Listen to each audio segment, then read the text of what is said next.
Hello, hello, hello. Welcome to Royal Sussex Live. Welcome, one and all. Let me see who's here. Joyce Anderson, thank you so much for being first. And there's Carlene Beckford. Rohini, I am here. All right, thank you, Rohini. Lady Metatrons, we got to talk about that name one of these days.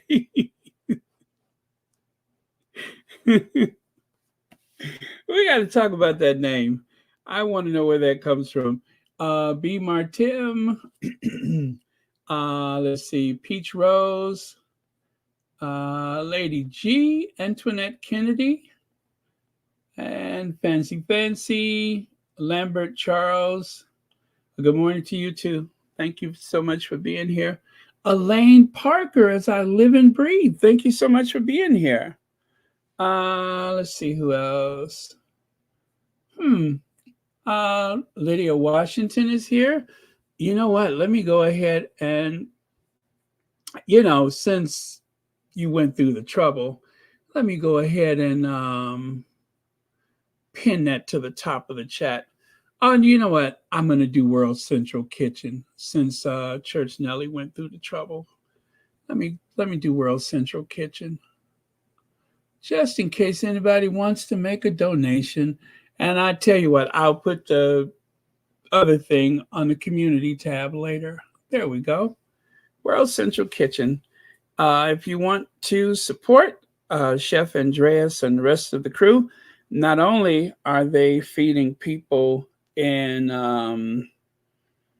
Palestine or Gaza Strip, but also they're providing food for just about every emergency that comes across the wire. So if there's like a big fire, flood, people are displaced, uh, loss of power. I think they were in New Orleans that time. Did they go to Texas when the power was out?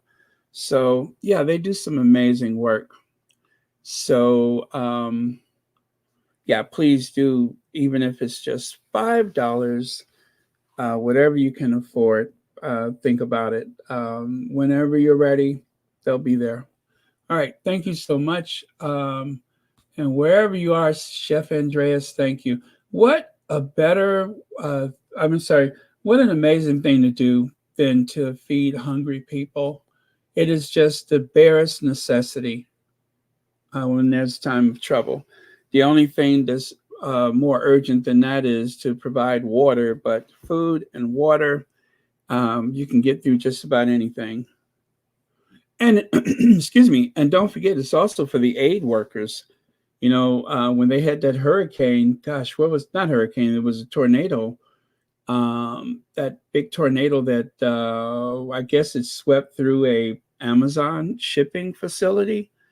The first responders and people in town, there was no restaurants or anything like that. So there was World Central Kitchen.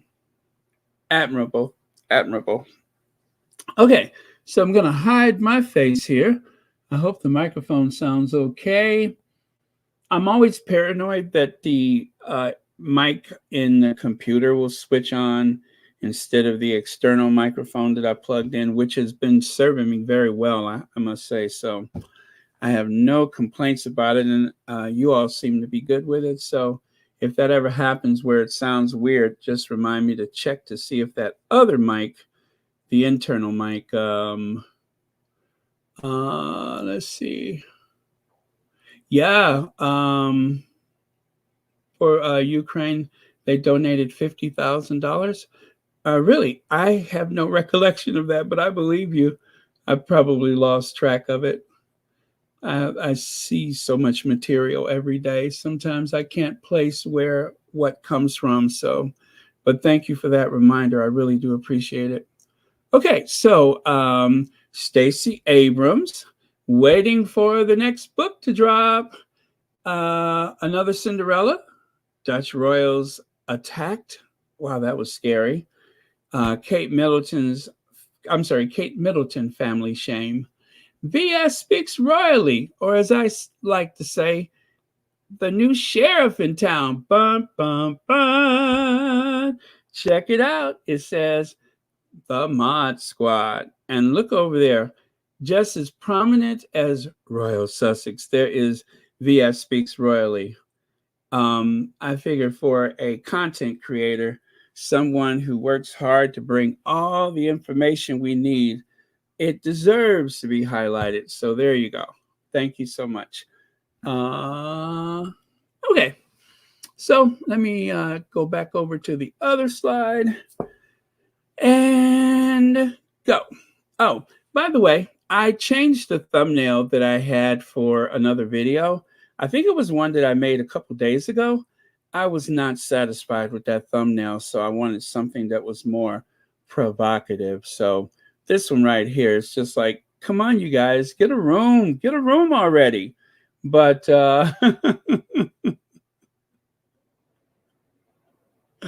yeah. So anyway, what happened, VS? Wow, don't be mad at me, folks. That's Barron's decision. Right. Well, you guys have to understand, VS has helped not only myself, but other people with some of the technical stuff. She actually reads the stuff that I say, I'll take a look at that later, when she actually reads it. And everything that they try to teach you, VS manages to filter it down to just a few words. And it's just what I need. Like, for instance, the, not the slow mode, the, well, anyway, the other one where the troll spray, I got that from VS. So, very, very important to us squatties. Thank you so much. Okay. Take that away. And anyway, so I made a new thumbnail. I like that. It's so three-dimensional and everything. Yeah, I like it. So, okay, let me continue here. Now, check it out, Stacey Abrams. Congratulations to our fearless leader and dedicated human rights defender, Carrie Kennedy, on receiving a, oh gosh, that is so small. Why did I do that? Hold on, let me go someplace else where I have it. It's bigger. Okay. On receiving the NCR Museum 32nd Freedom Award. Yeah, 32nd Freedom Award. Let me see here. And as a Freedom Award honoree, Carrie joins the legacy of civil rights leaders who have paved the way for progress, breaking barriers, and advancing civil rights for all, sharing the honor with the illustrious Stacey Abrams and Claiborne Carson tonight. Join us in celebrating the awardees' unwavering commitment to human rights and creating a more equitable and just future. So, Carrie Kennedy has won the National Civil Rights Museum Freedom Award.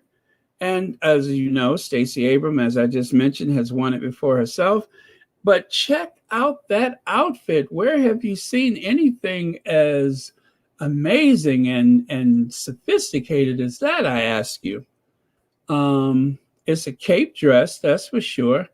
But somehow I feel like I've seen that very amazing, like almost like a Grecian goddess design. Where have I seen that before?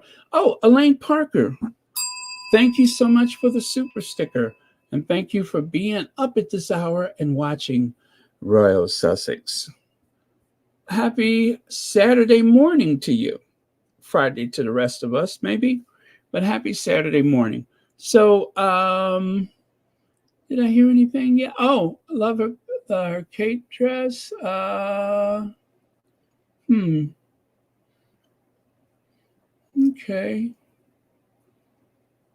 Okay. Well, I don't think I'm missing it, but you all know where you've seen something like this before, right? Check it out. Booyah. Booyah. And I think, gosh, was that the Dior? Was that Dior?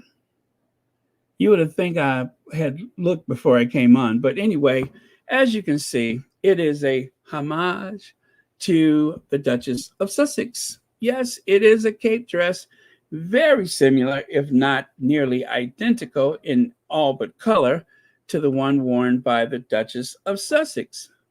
What a great look! It's a style that seems to flatter just about everybody. You know what I mean? It is flattering for every shape and size, whatever your height. It's elegant, it's chic, it's flowy, it's flattering. It does everything. It does everything. You can show a little skin and not at the same time. I mean, it's very versatile. Very, very versatile. Okay, let me see here. Oh, okay. Our Duchess Dior classic. Absolutely. I thought so. I believe the Dior had actually tweeted about it at the time. And check out Carrie Kennedy. She loves to rock those minis. She loves to rock those minis, and God bless her that she can still get away with it. Carlita Simone, thank you so much for the super sticker, and thank you so much for being here tonight. Greatly appreciated. Hello, Sherry Ware. Thank you for being here. Marcia Ware, Faith Graves, uh, Patricia Botin, and okay, I think I said hi to Church Nelly already. Okay, so thank you very much, and thanks again. Now take a look there. You can see the navy blue or royal blue. And look at how she's coordinated with Prince Harry. That was a magical look for the two of them. I love that. And I really, I don't doubt it, but I hope Harry is into the clothes that he's wearing because our Duchess has upped his game exponentially. And you know it must be true if I'm able to use a big word at this hour. So, um, yeah, he has really upped his fashion game. And for someone, I think he's what, 6'2". He's kind of lanky and tall. I mean, it just makes sense that he wears something that has a nice cut to it. So their silhouette always looks amazing, no matter what. They always look amazing. So good look for him. Good look for her. And of course, the Queen's funeral, she wore the black dress again with the cape. And of course, there was a bit of controversy because of, you could see her arms, basically, but not her shoulders. And when you go into a cathedral, if you go into a basilica, any church really, for the sake of modesty, one should have your shoulders covered. And of course, her shoulders are covered. And then, of course, let me remind you too that the Sussex Squad Detective Agency almost instantly demonstrated that even the Countess of Wessex at the time, her daughter didn't have enough courtesy to cover as much as that, as well as someone else in the funeral that was showing way too much skin. This is perfectly tasteful, absolutely gorgeous. It was just a reason to nitpick. And I'm going to tell you, I can say this without a shadow of a doubt. There was no one else there, not that it's a competition, but Meghan made one heck of an impact with that outfit. I mean, it was the one that you see it in your mind's eye later on that day, the next day. It was a classic silhouette, absolutely beautiful. It spoke to the moment, everything. She did not put a foot wrong. Absolutely gorgeous. And that's what bothered the people so much. Megan can't help it if everything that she chooses is flawless. I mean, I think she had what, maybe one, two hiccups, but by and large, she has been a fashion inspiration, a fashionista. Um, Days after events that she's attended, they're still talking about her. Never about those other people. It's all Meghan all the time. I don't think I can remember anything like this since Princess Diana. Full stop. I cannot think of anybody else. So, um, if that bothers them, then maybe they should step up their own fashion game. But Meghan is making it do what it do, and she's not only doing that because she wants to put her best foot forward as, you know, Harry's wife, Lily and Archie's mother, a princess of the realm, women of color, empowered women, all of those things. She is representing. She's showing that one can be very elegant and chic and stylish. You can also wear sustainable clothing. You can help some of those smaller businesses that are struggling. I mean, how many times have we heard the story? I went to bed. I woke up. I thought something was wrong with my phone. People were calling me. Meghan wore, well, let's see, what was the makeup artist? Meghan wore her, uh, was it lipstick, blush, eyeliner, something she wore. And once that hit the airways, she was doing interviews. I mean, it was just like the best thing that had happened to her company in a long time. So I can't remember the lady's name, but wow. So Meghan is elevating the entire fashion industry. She is elevating the industry. For someone who's not going to these red carpet events, for someone who hasn't been obviously sponsored by this label or that label, she is making a huge difference. So a whole week later, and they're still writing about her. So that's incredible. I'm in awe. I'm absolutely in awe. Speaking of awe,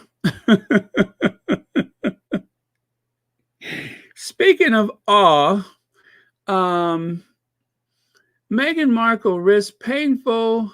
I'm sorry, Meghan Markle risks painting herself as bitter in rumored memoir if complains. I mean, I'm sorry, if she complains about comparisons with Kate Middleton, royal expert claims. Well, unfortunately, you all, we have reached this, and this is going to go on and on and on and on. They don't have a will she or won't she go to this, what do you call it? The coronation. Will she or won't she go to so and so's wedding? Will she or won't she goes to so and so's prayer service or funeral?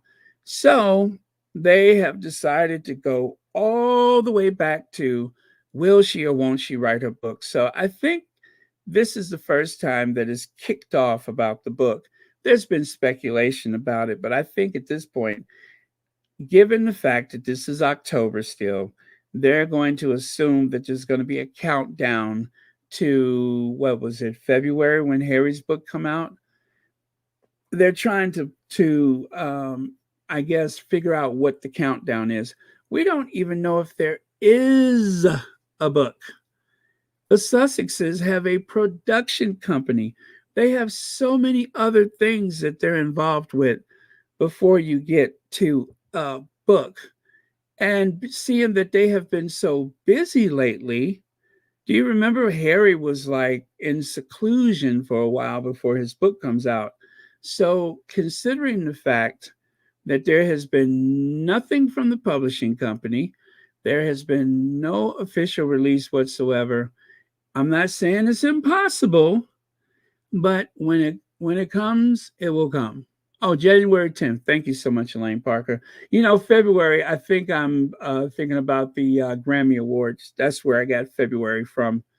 And Harry missed the cutoff or whatever it was. And that's why he was not available for the 2023 or 20, whichever one was the one that happened this year. He missed the cutoff, so gotta wait until next year for Harry to win his Grammy Award for the spoken word. And I believe he's going to win because the book is solid. The book has sold incredibly well, best selling nonfiction, whatever.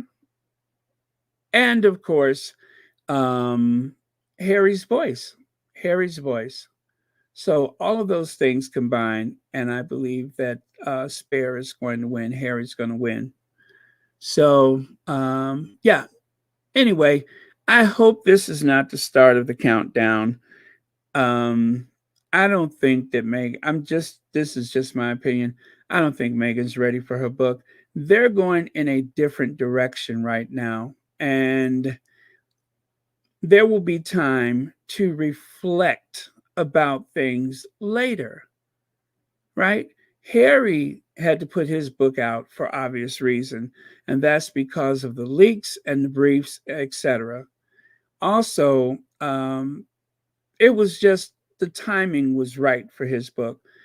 I don't think the timing is right for this book, and so I don't think there is a book. Um, they hope there's a book because it'll give them something to write about, but at the moment, I just don't think that there is one. Um, anything's possible, but I just don't think there is one. Lady T says, Royal Expert, yeah, right. Just tell Copycat and Princess Meghan ain't thinking about her. Exactly. Let's see.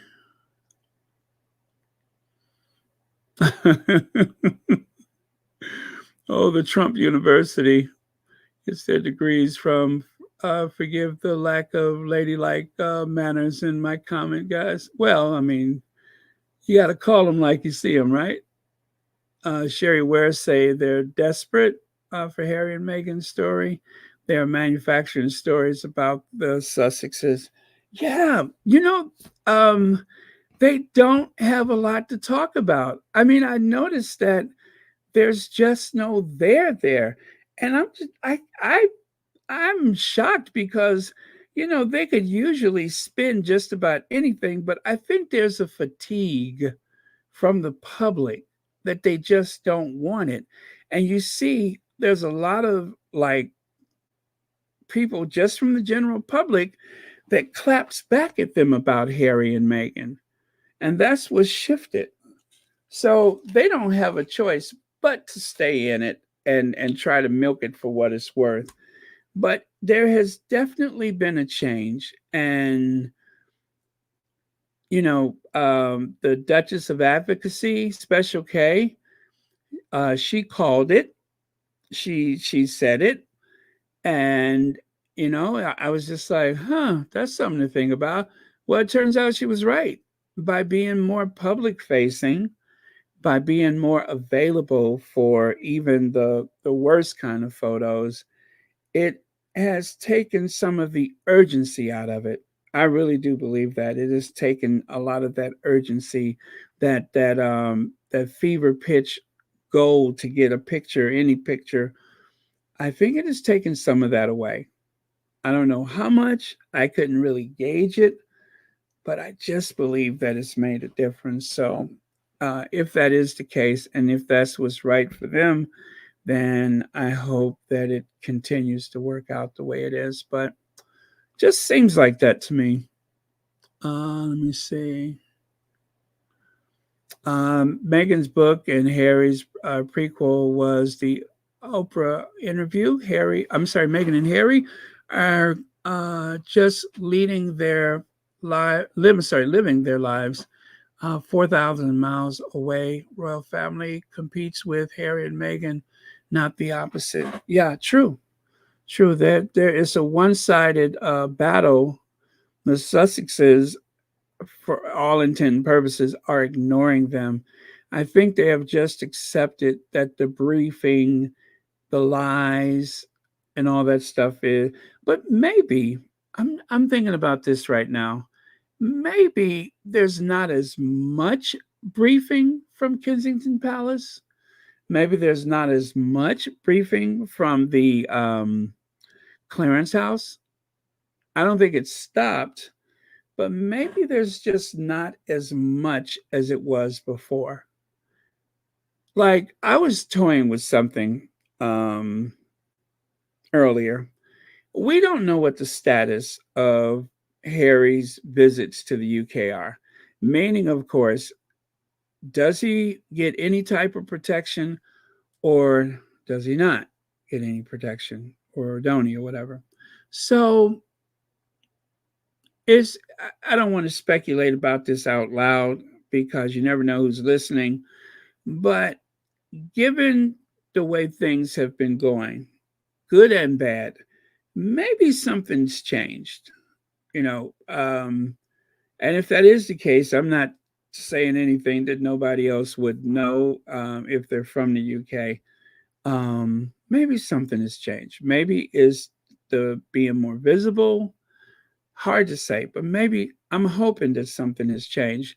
Not that they make up and kiss and make up and everything, but just that something has changed. I hope so. Or maybe they're just not going to go over there. Maybe that's what it is. Maybe they're just not going to go over there. Harry will go for the well child. And I'm trying to think if there any other patronage he might attend, but maybe that's it. Maybe his visits are reduced to court or well child. Hmm. Hard to say. Hard to know what's in play. But I guess it's hopeful thinking.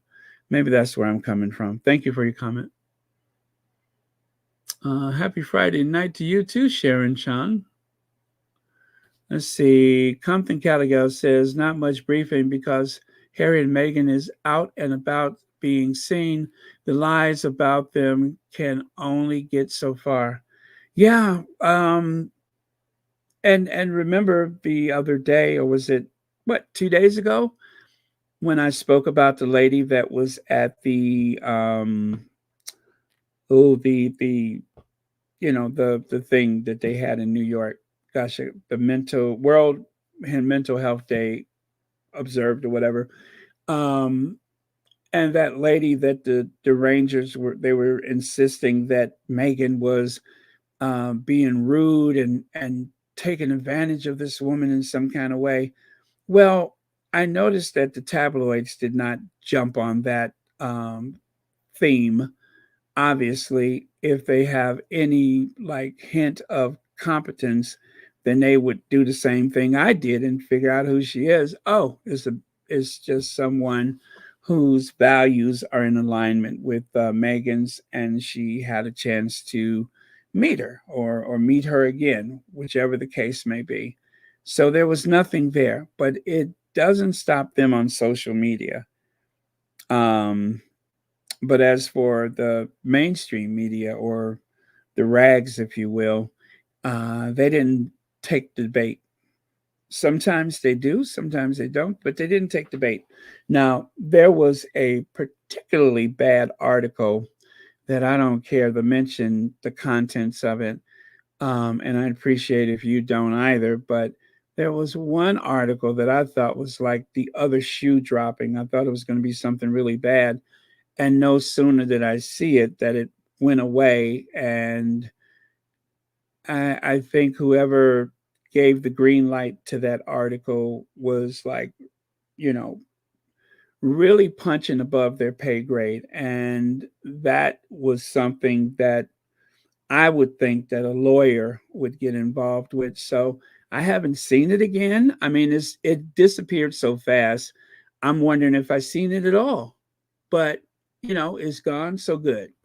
But yeah, so maybe they're being a little more careful because they have been sued before.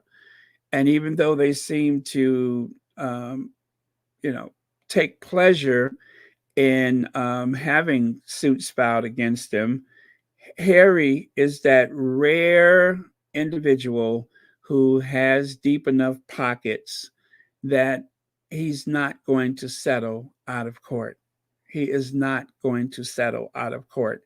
And that is a worry for the tabloids and for people like Hoghead Pierce Morgan, because if Harry doesn't settle, then in the discovery stage, like when Harry had that one, let's see, he went through the years. I forgot what did they call that? Was it a deposition?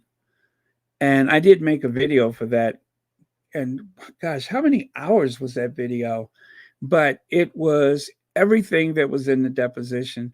And it tells quite a story if you can find the time to listen to it in Harry's own voice. Well, in his own words, my voice, his own words. It was incredible, the experience that Harry has been through, and he laid it bare. As to the best of his recollection, he laid it bare. And of course, the tabloids, oh, they said, oh, he doesn't have a case, and it was so long ago. But what they don't say is he doesn't have to get every part of that right. He doesn't have to show, well, at least the judge does not have to approve of everything he said. It's only that one thing that would be enough to say, okay, you won. That one count or that one part of it, you won. Sorry, I don't know the legalese, but yeah, that was all he needed to do. Doreen Lawrence was probably the more compelling witness, but it gave Harry a day in court. It gave Harry an opportunity to make it part of the permanent record. They went and they've done a huge purge at these news agencies. They've purged a lot of financial records, a lot of documented records. They purged a lot of things because of this court case and the potential of others. They scrapped a lot of stuff. But what Harry and his lawyers, what they were able to put together was more than enough to find that there was guilt written all over those papers. So good for Harry. I'm glad he had his day in court. He may not win anything, but that's not the point. He got deep pockets and a good lawyer. Compton Caligal, thank you so much for the let's see, where is that done with that? Thank you so much for the comment. So Coffee Bar, thank you so much for being a member. And also thank you so much for watching Royal Sussex. Happy Friday night or Saturday morning to you. Thank you so much for being here. By the way, you guys, if you're a fan of Bad Bunny, I don't really know his music, but I thought he was like somebody cool and hip. He's gonna host and perform on Saturday Night Live, so that should be interesting. But okay, so thank you, Coffee Bar, greatly appreciated again. And let's see, the memoir may provide details on the alleged rift with Kate. An insider claims. Okay, so we got royal expert and the insider claims. Okay, dead on arrival, I would say. Dead on arrival. Fake news. Dead on arrival, fake news. S, thank you so much for the super sticker, and thank you for being a member and for watching Royal Sussex. Thank you very much. And B. Martim, thank you also for watching Royal Sussex. And happy Friday night, Saturday morning to you. Thank you so much for being here tonight. All right. Hey, Lucy Wynn is here. Very cool. Lynn Webley is here. And B. Thomas. Patty Askew. Deborah Robinson. Okay. And Monte Cristo. Very cool.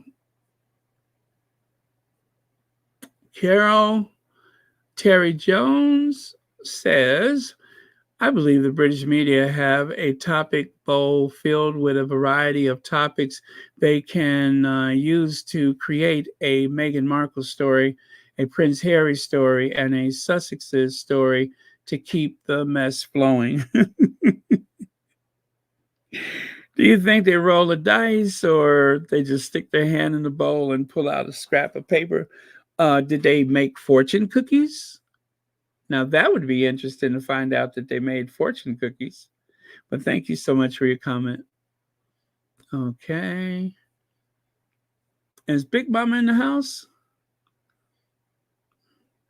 All right. So anyway, they are doing what they've done so often. They're trying to pit one against the other, and the results are getting weaker by the day. I really do believe that the viewers are down. The amount of people that are frequenting these web pages or you know their websites, that's also down. So um, it's not a positive. They're not gaining. They're losing people. And our Duchess, well, she's just kicked back with her favorite beverage from whatever coffee house or wherever she gets it from. She's just sitting back, minding her own business, watching these people have a meltdown, which is the best thing you can do under the circumstances, is just kick back, maybe be peaceful under a tree somewhere, and let these people implode. Black Queen is here. Hi, Baron Squaddies. Let's see. At my son's college family weekend, having a great time. Just settling in hotel. We'll be listening in for now. Thank you so much, Black Queen, and thank you so much for the super sticker. And well, let me see. Congratulations having a kid in college. That is amazing. It's not exactly, how they say when there's someone in the military, the entire family is. I think it's the same way for when someone's in school or away at school. It's like it's a family thing, and if it's not, it really should be. Everybody should have the common goal to make sure that they get their educations, right? That you encourage them, that you support them, that you're there for them. Very important. So, congrats again. All right. Let's see. Yeah, absolutely. Absolutely. A safe trip. Best way to start a safe trip. Absolutely. Okay. Now, I'm going to do this as a sound bite. I think that's safe. I'm going to do this as a sound bite. But as you can see, I can't see the very top of it. There we go. So, theater actor, Woman of the Year, Lily Allen was asked who her Woman of the Year is. Who's my Woman of the Year? Well, I will let you hear it for yourself. You can hear her very spirited reaction. Okay.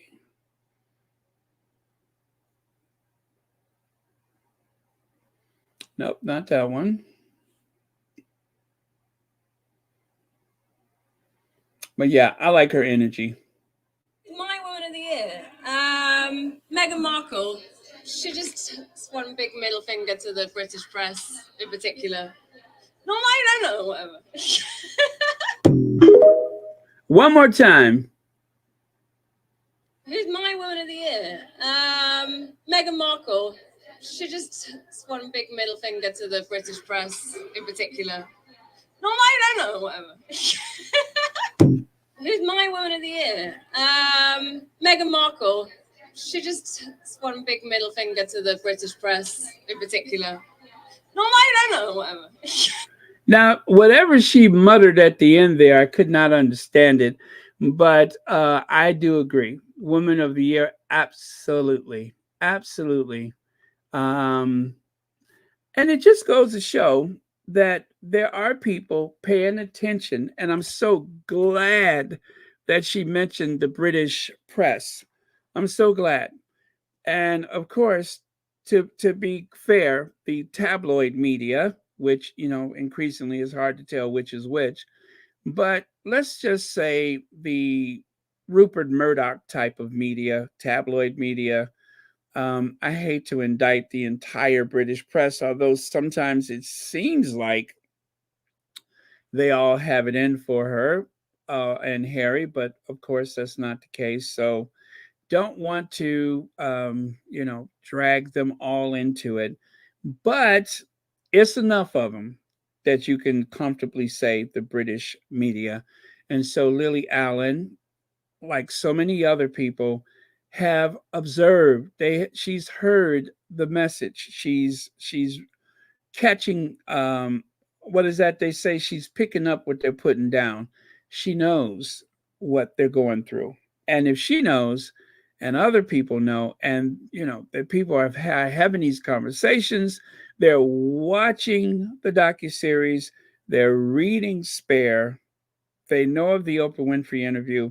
The trouble with the Oprah interview is that the media went on attack mode in the most epic manner. And the American media, because it was such a big story, in order to keep the interest going, they had to play dumb or just neglect doing research, or maybe sit there like Donatella Limon and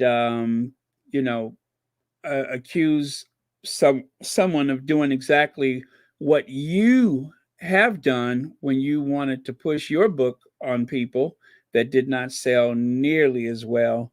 Um, didn't sell well at all. It was okay, but yeah, the same tactics that was used to discredit the Duchess of, I mean, I'm sorry, Prince Harry's book, or to go after them for their interview. Maybe someone should have said that to him, because he's truly guilty of it. The Sussexes were just trying to push back against this entire media campaign. Can't say the same for Don Lemon, because Don Lemon works in the media. So he got a bit of a free pass, if you ask me, until he just couldn't shut up. But yeah, so I really was disappointed with that old queen. Oh, I'm just like, this old queen gives me gas. I mean, just gives me gas. I mean, every time I look at Don Lemon, I get flatulent. Um,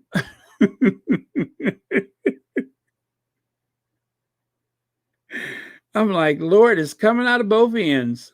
Yeah, it's something about that old queen that just makes me flatulent. So, um, and wait a minute, wait. I almost forgot. Didn't Don Lemon dress up as Meghan for Halloween one year? He just happened to have a pair of stilettos. He just happened to have a cape dress. He just happened to have the big picture hat. He just happened to have the whole outfit. Why do I feel like I can go down to the Port Authority and run into him late tonight? Huh? What tells me I might run into him down at the Port Authority or over on Riverside or wherever people hang out these days? Why do why do I feel like I can run into some 200-pound woman in stilettos and a cape dress at this hour? What tells me that that's so? I don't know. I just had a notion, if you understand my drift, if you're picking up what I'm putting down. I'm not saying that anybody works in one of them houses, but you know how them houses are. Um You see what happened? All I have to do is think of that old queen, and my whole disposition changes. I was being just as nice, and as soon as I started thinking about that old queen, it took a turn, didn't it? Anyway, let me stop thinking about them. Oh, boy, it made me mad. Anyway,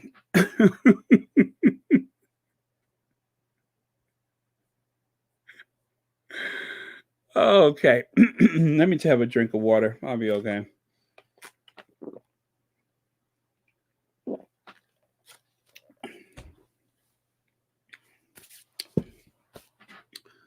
Okay. All right. So,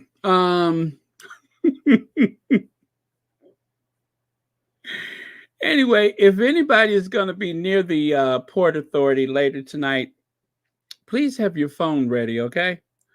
If you're going to be near the Port Authority,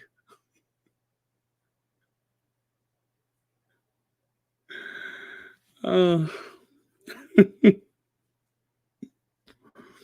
okay, I'm done. I'm done. I'm done. I'm done.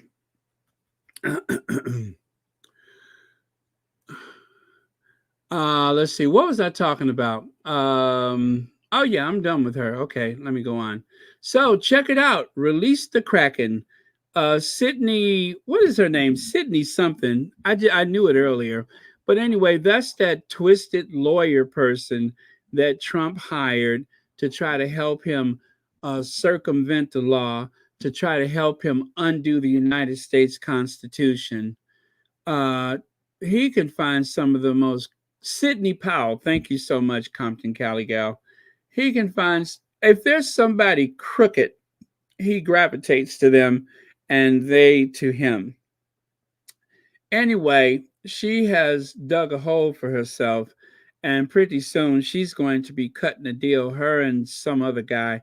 They're going to be cutting a deal. I deliberately have not been paying attention to this because I just cannot go through another round of, okay, they finally got him and then nothing happens. So whenever something really big happens, I listen for that moment and then I have to step away again. But as they say, I know this much. I did hear that Trump keeps blabbing when he's supposed to be under a gag order. If they remand him to the whatever county jail, that will be my best day since Christmas. I promise you, that will be my best day since Christmas. Um, the only thing I could think of that would be remotely as big as that was, I don't know, maybe the day I got monetized. Yeah, that was an interesting day. And a few other life changing events. uh, but yeah, let me see. Oh, what is that? Got fined $5,000 for posting on his site about the judge. Really? Okay, so that's what the fuss has been about. All right. Lunch money for him, but still, it's the principle of it. All right. Well, you know what? If they let him continue to do this, then it's going to make it that much tougher for them to, you know, enforce the rules on other people. So I think they just need to lock him up. Lock him up. Lock him up. That would be. Oh, if I ever saw that, that would be too much fun. Especially if they put the handcuffs on him, and I know they're not likely to do that, but I would love to see him cuffed. A perk walk. What is it? A perp walk? His jacket over the handcuffs, or him with his jacket over his head, or whatever. He wouldn't have enough sense to do that. But gosh, that would be fun. And you know what? I hate to see that happen to an American president. I think, I feel, I know that being the highest office in the land, that it should not happen. But if someone has violated the law, as Trump has allegedly violated the law, um, if they have grown too big for their britches, then if the law mandates that that person can go to the to jail or to prison, then that's what he deserves, because this is the guy who tried to destroy the United States government. Literally. I'm not even going to allege that he tried to destroy the country. There has never been an instant where a president did not leave office when they were supposed to. He was trying to do a power move with our government, with this imperfect, flawed. But I tell you, the day that a president refuses to leave office, we are in a lot of trouble. We are in so much more trouble. So, if that precedent has been followed by every president since the founding of the country, then they should not allow anybody to tinker with that ever. So, um, I'm willing to take my chances. If him going to jail means that it brings grassroots support and he manages to get elected again, I will take my chances. Lock him up. Lock him up. I will take my chances. I won't worry about the consequences. Lock him up. I won't worry about it. Enforce the law. Equal protection under the law. Okay, so Cinderella found student shares why she intentionally left her shoe at Prince Christian's birthday gala. And Sophie, was that Tornso Olison, 18, revealed she single, but that sorry, one more time. She revealed that she's single, but that's not why she left her stiletto behind at the palace party. That's interesting. But yeah, so as you can see, she left her shoe at the palace, and this is, of course, a very Disney-esque type of move that she's made. Um, and I will share. And by the way, that is the Queen of Denmark. What is her name? Oh gosh, I forgot what her name is. What's that? The lady that snatched them titles away from them kids. Not Beatrix. Not Betty. Anyway, I don't like her no more. Uh, anyway, there is Prince Christian. And when his father becomes the king of Denmark, he is going to be crowned Prince Christian. Um, you guys, before I get to the thing about the shoe, well, let me see what's coming up next. Let me see what's next. Okay. Before I get to the thing about the shoe, this kid, I'm sure he's a nice kid. I hope. He seems Marguerite, thank you so much, Terry H. He seems like a nice kid. He seems well behaved. I said he seems. I don't know him. His mother, Princess Mary. His father, Crown Princess Mary, Crown Prince Frederick, which of course is the equivalent of Prince and Princess of Wales. They're the crown prince and princess. She's from Australia. He's, of course, from Denmark. They've had a very solid relationship. She made the transition from commoner to royal princess. There was some hostility toward her, but she's not black, so that didn't, take.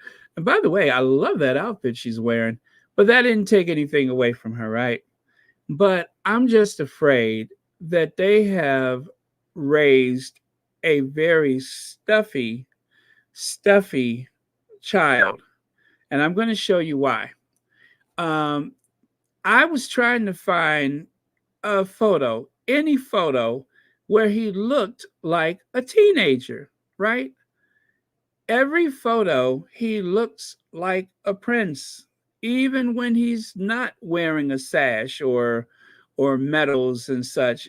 He still looks like a prince. And I'm just like, this guy doesn't know how to loosen up, does he? He is just as uptight and stuffy.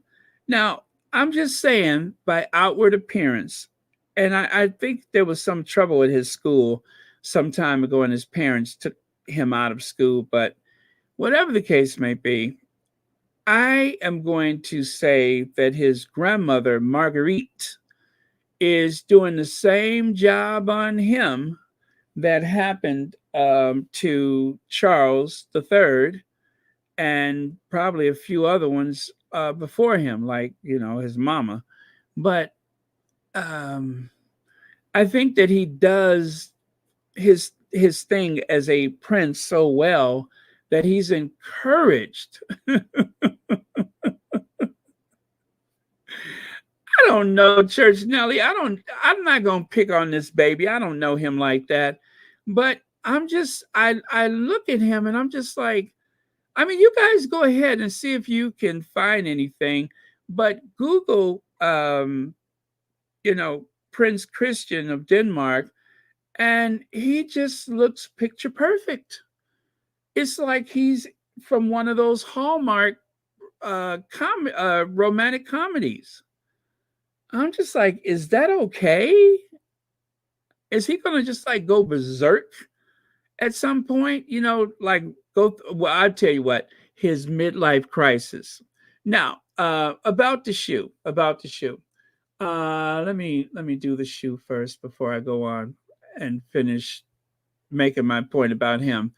The real life Cinderella who left her shoe at Prince Christian of Denmark's 18th birthday bash has been identified, and it turns out she made the fairy tale happen. Anne Sophie Tornso Olesen has come forward as the owner of the stiletto that was left at Christianborg Palace in Copenhagen following Sunday's gala celebrating Prince Christian's milestone. On Monday, the Danish royal palace had some fun on Instagram by posting a photo of a single sparkling shoe that was found after the festivities wrapped. Is it Cinderella who forgot her shoe last night? Courtiers captioned the snap. And Sophie, an 18-year-old student, was one of 200 young people. I mean, right there, you all. How many times in your youth did you have 200 people dressed to the nines come to your birthday party or birthday gala? Have you ever had a birthday gala? Oh, that's weird to me. Anyway, 200 people from Denmark's 98 municipalities, as well as the Faroe Islands and Greenland, who scored an invite to the birthday. He don't even know these people. The birthday party representing the Edgedale municipality, but she decided to make the night extra memorable by recreating a well-known children's story by leaving her single shoe intentionally. It was meant to be a fairy tale ending a la Cinderella. Anne Sophie told Danish outlet Say Og Her. Uh, I thought it was a bit funny myself, and I talked to my family and friends about it before. They agree that I should do it. It's a chance you won't get again. So yeah, it was all in fun, and I think it was it was brilliant. I think it was absolutely brilliant. But take a look at the flowers in the attic on the right side there. You see that? I don't know why I'm getting that flowers in the attic vibe. I just feel like they're almost too perfect. Almost too perfect. What kind of child is brought up like that? Oh, I know, the Windsors, right? Well, except Princess Diana was having none of that. She made sure that those boys were exposed to real life. But I'm just afraid that these kids have been wrapped in cotton wool and styrofoam and put on a shelf somewhere. Uh,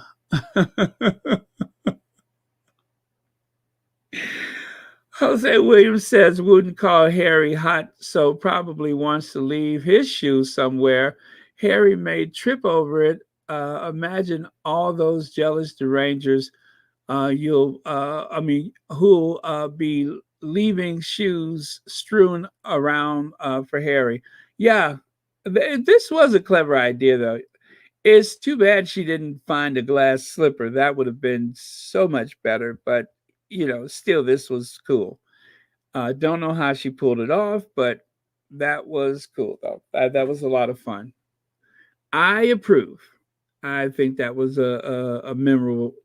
Yeah, I mean, it gives the staff something to do too. So all in fun, I would say. Okay, so anyway, let me get back to Christian. Now, this is the comparison that I want to make for you all. Take a look on the left side. You see that? That's his father. I think he was in California or somewhere in the United States when that photo was taken back in the 1970s, I believe it was. Let me see. Was it the 70s or I think it was the 70s. Well, I know the car is from the 70s, but he's 50, oh gosh, 54, something like that. So maybe it was the 80s. I don't know, whenever he was old enough to have his driver's license, I suppose. But look at him riding around, no shirt on, not a care in the world. He's young, he's vibrant, he's being a kid. You know what I'm saying? And then look at his son. Look at Winthorpe. What was that from Trading Places? Oh, Lewis Winthorpe. Look at Lewis Winthorpe there. I mean, does he go anywhere without his butler or his what do you call it? His what is the guy that dresses the people? Valet. Does he go anywhere without his valet? So I'm just like, look, I just think this kid is going to have an unrealistic expectation of the world. It seems like, and I'm just saying, it seems like, but he's almost too perfect. Now, I saw that photo of his dad some time ago, and I was just like, he is like, so, his father has tattoos. Crown Prince Frederick has a tattoo on his right arm. He has, I think, a couple of shark tattoos on his calf muscle or whatever. He's got tattoos. I'm willing to guarantee you that child in a three-piece suit. Do you see this 18-year-old young man at the time in this photo? He's probably 16.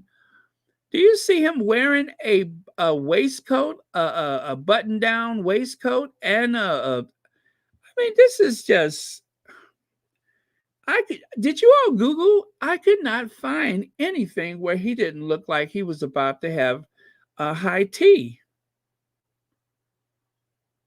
I guess I shouldn't feel sorry for him because, he don't know the difference. Maybe he thinks everybody lives like he does. I shouldn't make assumptions. I don't know this kid, but all outward appearances, seeing how, I guess, normal, for lack of a better word, his father was. His father is very athletic, by the way. Seeing how normal he was coming up, I could only imagine this kid has never known anything but duty and obligation to the crown and such. So, but I tell you, he seems to have more discipline than Prince William. William doesn't have a lot of discipline. He's quite impatient. It's written all over his face. But Prince Christian of Denmark, well, let me see. I'm Googling right now. I'm trying to see if I can find him in a t-shirt. A t-shirt. I see him in sport jackets, or blazers, if you will. I'm looking to see if I can find him. Uh-oh, I see him in a long sleeve crew neck and some khakis. Oh, okay, okay. And yeah, that's it. That's as buttoned down as he is. He's wearing a long sleeve crew neck tee and some khakis. Yeah, that's it. Other than that, this kid is dressed to the nines. His worst day would be anybody else's best day. Yeah. Yeah. I don't know. I just noticed that. I was just like, let me see. Let me see. And every place I look, it was just, a three-piece suit. At the very least, he might go without a tie. And that's as far as he goes. So I don't know what kind of upbringing this kid has, but I just thought it was very, very odd. It doesn't seem like he's had any kind of normal exposure. I mean, they flew in people or brought people in from the countryside for his birthday. Uh no, I want him to be more like a bohemian, like his father. This is 2023.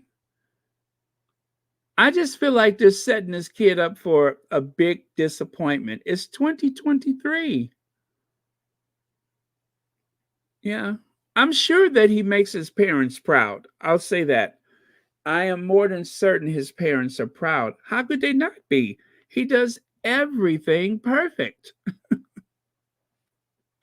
I'm going to check out his bio later. I want to see if I can find any mishap. Like maybe he got caught smoking cigarettes, right?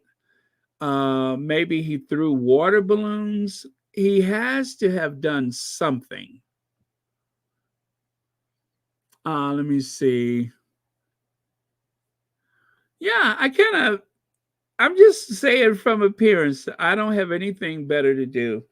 But it struck me as rather odd that this kid seems to be like right out of central casting, not a hair out of place. When he gets older, he's gonna turn into remember that movie Richie Rich? He's gonna become Richie Rich dad. That's what's gonna happen to him. Yeah, he is golden, right? Well, um, if I'm around for his 40th birthday, if he all of a sudden has an earring, if he's wearing some torn jeans, I wonder if he's ever worn torn jeans before. I bet you he doesn't have a pair. I bet you he doesn't have one pair of torn jeans. Yeah, that is odd. Oh well. Long as he's happy, his parents are proud. That's all that matters. My opinion means nothing in this scenario because I'm just a layperson. I don't understand what's going on in the Danish royal household. But yeah, sheltered life, yes.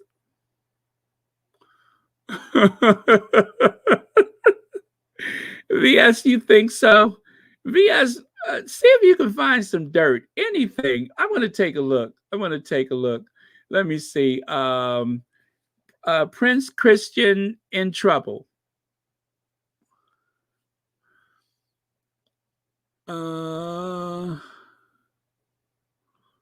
Okay. Listen to this. Denmark's Prince Christian turns down royal allowance. Hell no. I told you something wrong with this kid. He turned down his allowance.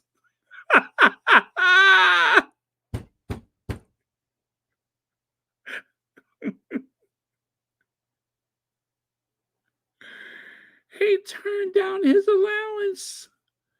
I told you so. You cannot trust this kid. Who turns down their allowance? Who does that? Let me see if I can find something else. Prince Christian main priority in coming year will be completion of the Prince upper secondary education. The Royal House said in a statement, in what is that in Constitution? Yeah, I'm sorry, in continuation, never mind, of this, the Royal Palace will provide information on Prince Christian's further youth and education course. Y'all, I'm through. I'm through. Let me see. I gotta find some kind of dirt on this kid. Anything, cigarettes. I mean, it doesn't have to be anything, awful, but surely he's like dented somebody's car, right? Maybe he dented someone's car. He declined the royal pension. Are we talking about this kid, or is this another Prince Christian? Let me see. Prince Christian. I'm trying to think of something else I can search about him. Oh, I know. Fight. Let me see if he's ever been in a fight before. Let me see. What happened to Prince? That's the wrong one. I got to put of Denmark. Prince Christian of Denmark. I want to. This kid cannot be that perfect. I'm just saying. Anybody who's that perfect, something ain't right about him. Let me see. He's up to something. Okay. I don't see anything. Has he ever played with matches? I don't see anything for a fight. Who goes to school and not have a fight?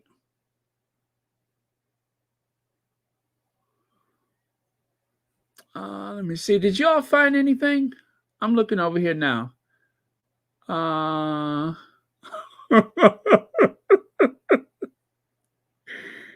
didn't find anything, huh? I'm looking through. I don't see anything.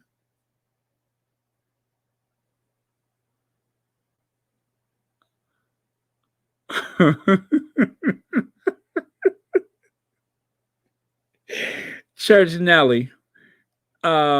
This kid cannot be that perfect. He's up to no good. I want to find some dirt because he is waiting patiently for something. Okay, Prince Christian of Denmark. Car accident.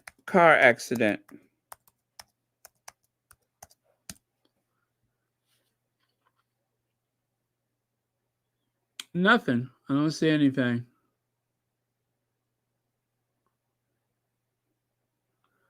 Let me see. Okay. All right. Let me try this one. No, that's nothing. Ugh. Okay. Nothing. Not a thing. This kid is perfect through and through, and there is no controversy about him. I mean,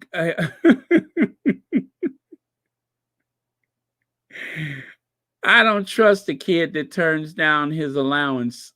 He turned down his allowance. What kind of monster is he? You don't turn down your allowance. Now, see, and that makes it bad for other people because if he turns his allowance down, people are going to expect all the rest of the kids to do that.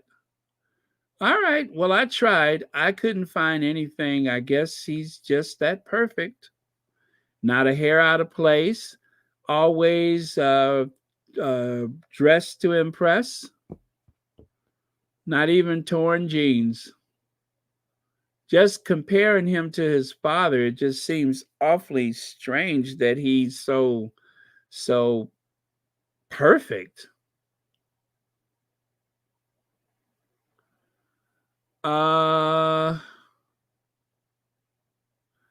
Well, I mean, he just turned 18 and he's going to inherit the kingdom. So Well, I don't know. I mean, that does make sense. Connie Balmer. Hey, Connie Balmer. Hey, Connie Balmer. What do you know about Prince Christian of Denmark? Is he shady? Is he shady? Because he seems too perfect. Let me see. Kellyanne Phillips says the only two scandals is Christian's uncle's odd fondness for his mother. Oh yeah, I saw that. And for the Queen stripping her other son and his family of royal status. That is why the future king models and takes no money.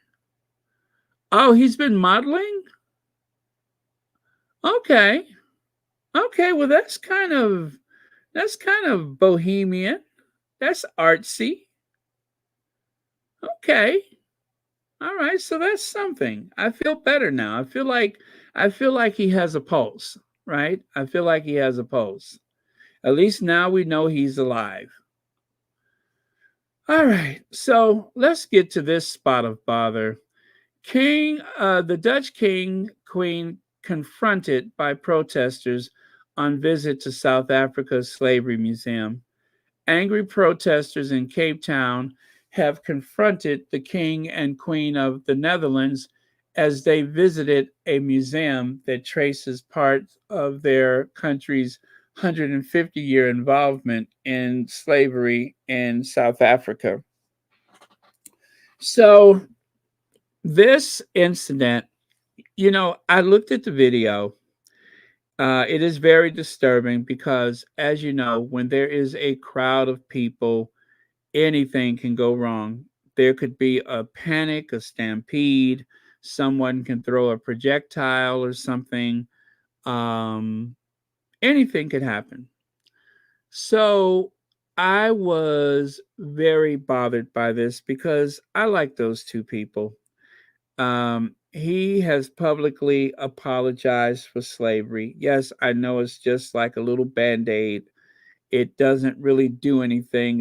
It doesn't mention reparations. He got in trouble with some of the more conservative elements in his country. Um, but on face value, I want to believe that he's trying, right? That he's doing something rather than nothing. And it's a step in the right direction. He retired the carriage that depicts, their imperialistic trading days. He retired that to a museum. They're not going to use it in public until So I I I think his heart is in the right place, but also I think that as far as security is concerned, they should have had some type of barrier for their safety. This crowd was not violent. They didn't throw anything. They weren't spitting on anybody. There was a bunch of shouting, and they wanted to get as close to them as possible so that they can tell them how much of a colonizer they are. So, where that's concerned, I don't believe that anyone meant them any bodily harm. These were, I think they were mostly older people. Some of them were in, their tribal attire. And you could even see in this photo in the background, there's a couple of people wearing their tribal outfits.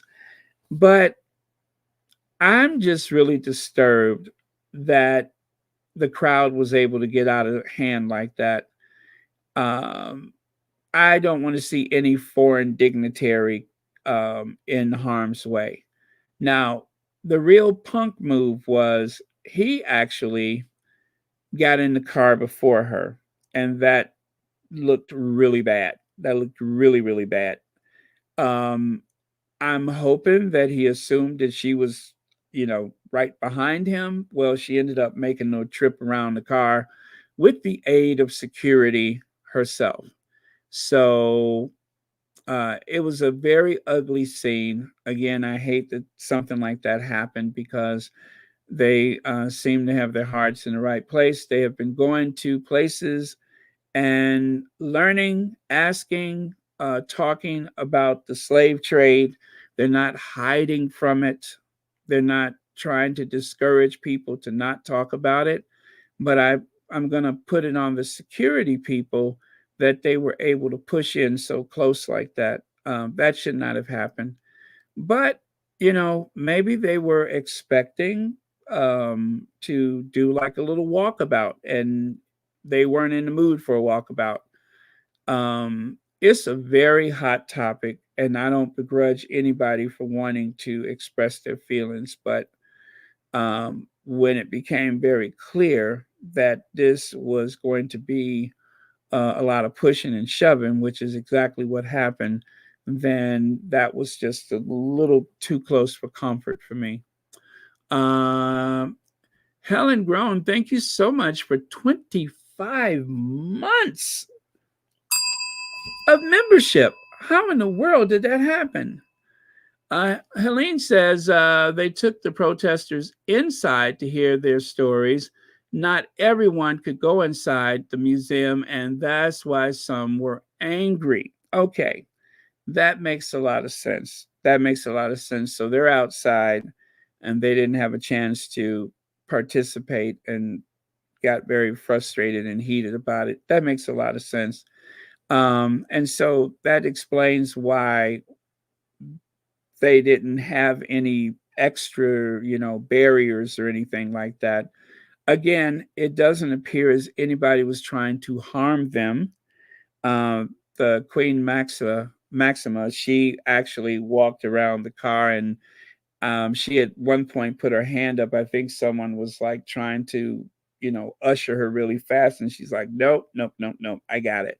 So, um, there was no attempt to hide or anything like that. They faced the crowd as they left, and again, nobody got hurt. That's the most important thing. So, um, I was very disturbed by that because I like them, and I would hate to see them get hurt.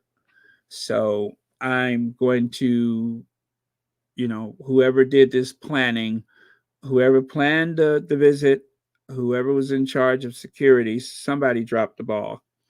If this venue was not big enough, then they should have, had a reception someplace larger nearby or something where people wouldn't feel as though they were being disenfranchised, or if that's the right word. But yeah. Okay, so thank you, Helene. I feel better. I still hate it happened, but I feel better. Let's see here.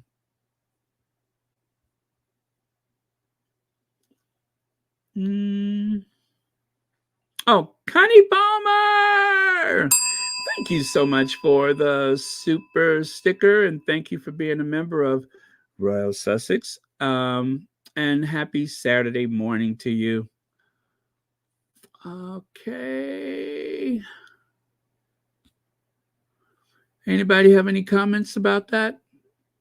Nobody? Just Helene? Oh yeah, B. Martin said at least they're trying. Yeah, at least they're trying. I did a video about the speech that he gave about the slave history, or the apology speech, or I guess you could call it. And it was pretty heartfelt. I was very impressed by it. So I just hate to see anything undone because I want them to be able to go around and, I don't know if the right word is make some type of inroad or peace, or maybe even eventually reparations, if that's possible. Whatever is going to be helpful to everyone. That's what I hope comes out of this. But you got to start somewhere. That's the thing, is you have to start somewhere. And for some people, it'll never be enough. It'll never be fast enough. It's not the right person. It's not the right time. And that's on both sides, by the way. It's not the right time. There's always going to be someone who's not satisfied. So it is not without risk when you are confronting this type of history. It's not without risk. So I applaud them for it. Let's see. And as usual, I always love whatever Maxima wears. Oh, she is sharp. She always wears something nice. Let's see. Jose Williams says the Dutch king was the first to admit to and apologize for his family and country's involvement in slavery. Still waiting for Charles to follow suit. Hear, hear. Let me see. What's that? Lucy One says, did anyone see the guy who expressed how much he is discriminated against in other countries for being a white South African? I did not see that. I did not see that. And Helene says they gave an interview afterwards and they totally understood that there was anger. They had constructive discussions inside, and they also felt that the world had a right to see their anger.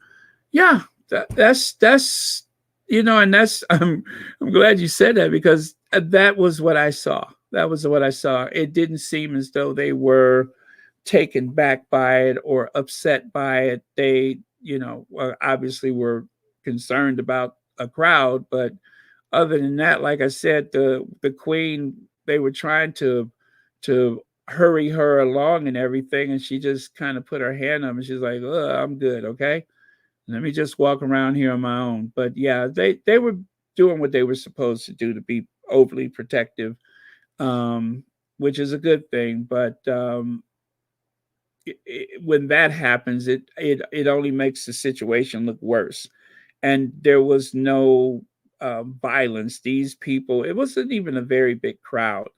You don't see the end of it here, but you look about, I don't know, maybe half a block, and that was it for the crowd. So, but yeah, that makes sense. There were people who showed up, they couldn't get in, they didn't get a chance to express their feelings or whatever, and so they got upset. So, okay, well, I'm so glad to hear all of that, because they can complete this tour, and everybody goes home, nobody's hurt, people are heard, understood, and that is the whole point of it. It's not going to be the last conversation, not the last of the last, but it's a start, and it needs to continue. Thank you, Helene. Let's go to Buckleberry or Huckleberry.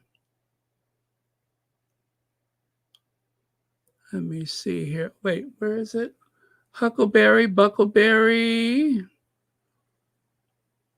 I found what I was looking for. Wait, I'll show you in just a second. Okay. I got it.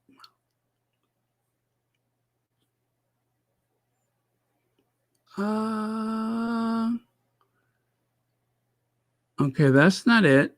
There we go. This is what I was looking for. That is the bulletin. Justice for creditors. And then they redacted it.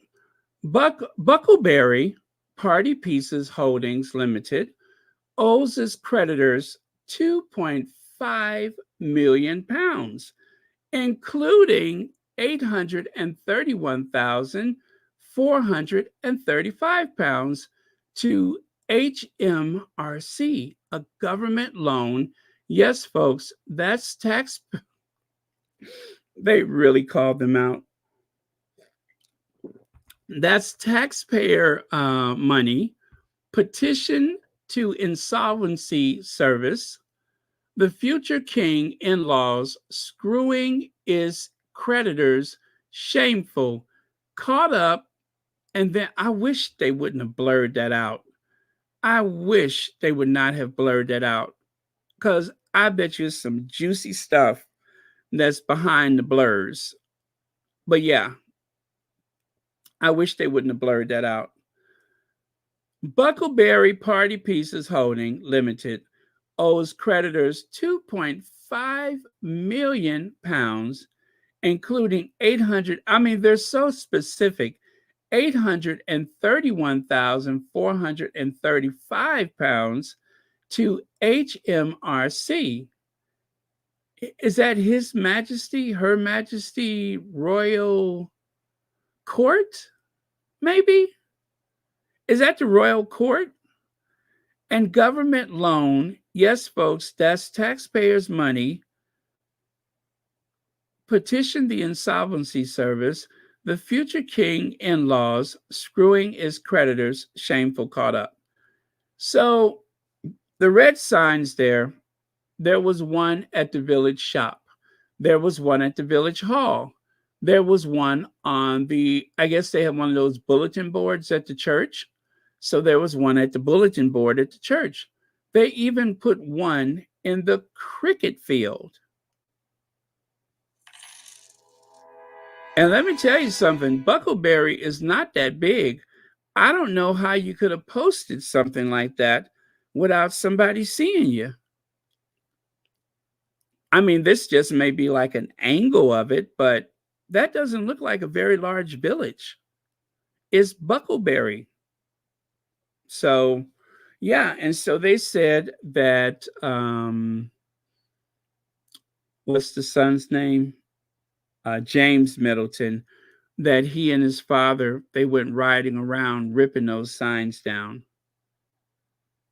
That was a lot of nerves to put those signs up, and I am here for it.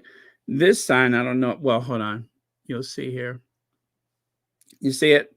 That's the background. It was actually put on a very old tree. So, oh, by the way, MR, thank you so much for the Cash App, and thank you for watching Royal Sussex.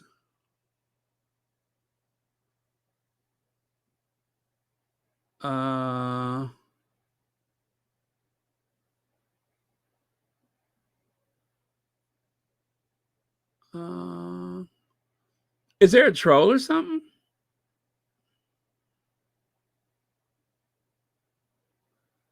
Yeah, that was done by someone. Yeah. Okay, His Majesty's Revenue and Customs. Okay. Okay. Revenue and Customs. All right. Never heard of that before. Huh. All right. So that's what happened to them. And this is where it evolves. Village Vile messages. Kate Middleton's parents become target of cruel poster campaign. Oh, sorry about that.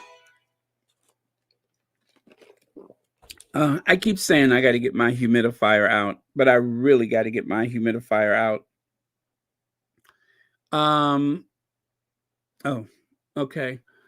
Of cruel poster campaign after collapse of family party pieces, party business pieces, whatever.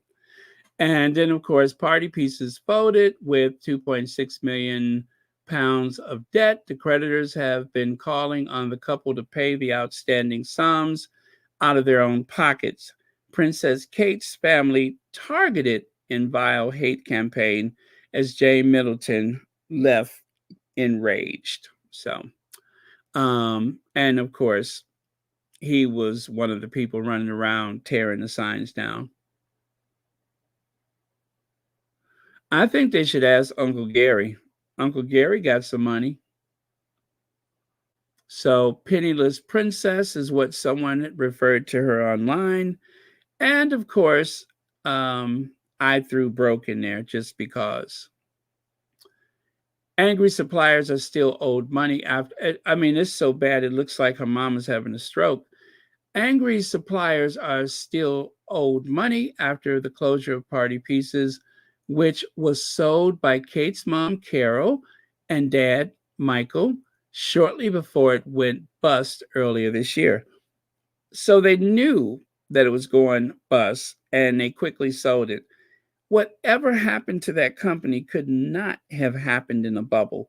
It did not just happen overnight. This must have been like one financial quarter after another of losses. And then they finally found someone to take the company off their hands. And I think they had sold it a while ago, but Carol was still managing, or Carol and Michael were managing. And that, of course, would uh, make the creditors believe that there was no problem. I mean, after all, my daughter is married to a future king, right? My other daughter is married to a billionaire. My son has okay, I probably wouldn't mention the son. I probably wouldn't mention the son. If I'm trying to build a case to get credit, I wouldn't tell anybody my son has a marshmallow business where he monograms swastikas on marshmallows. I probably would keep that to myself. Let me see. However, locals have been appalled by posters plastered around Buckleberry, where the family have lived for several decades, and neighboring Westburg village of that word right there. Wait a minute. They went to the next village too. A source said Carol and Michael are incredibly popular. Everyone is horrified by these posters. I bet you that includes the person that put them up too. It's unfair to do this in their home village, just yards from where they live. Now, they're so concerned about the mental health and well being of the Middleton family. They're so concerned about the feelings of the Middleton family. Where was all of this moral outrage and concern when the paparazzis terrorized the Sussexes in New York? When people were making death threats, of course, white supremacists and so on. Where was that? When someone depicted baby Archie as a chimpanzee, where was the moral outrage? Where was it?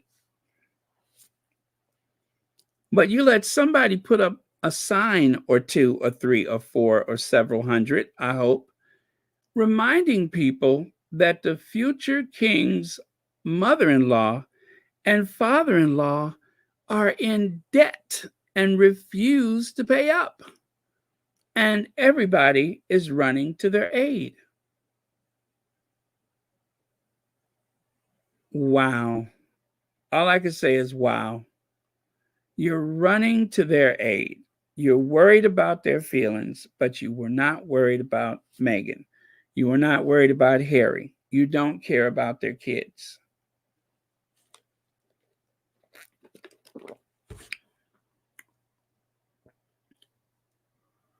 Let me see. Okay. Apparently, they are tired of loaning you money, Carol Middleton. All your son-in-laws, she probably owe them to. Oh, yeah. Yeah, she might already be in the hock with them. Yeah, that's true. As a matter of fact, what if William is holding the mortgage to their house? That's an investment. That's an investment. I mean, look at it like this. And of course, I'm not saying that this is what happened. I'm just saying a scenario. I'm alleging that if William is helping them, then William should take that mortgage and give it to the future Princess Royale, Charlotte, right? Maybe that can be in Charlotte's private property portfolio in the future. I'm just saying, I'm planning ahead.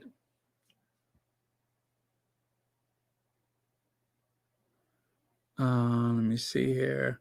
Hope if the posters are taken down, the people they owe or the newspapers or Camilla and friends would put them back up. Well, I mean, all you need is a what do you call it? A like office store, because basically, I mean, check it out. It's just like a little plastic sleeve with the like copier paper run through it. So easy peasy, and put up with a stapler. I bet you they about crap their pants when they saw that. I wish I could have been there to see Carol's face when she looked over and, oh, never mind. I don't want to be there to see her face. I wonder if she made that face when she looked over and saw those posters. Yeah, I wonder if she made that face.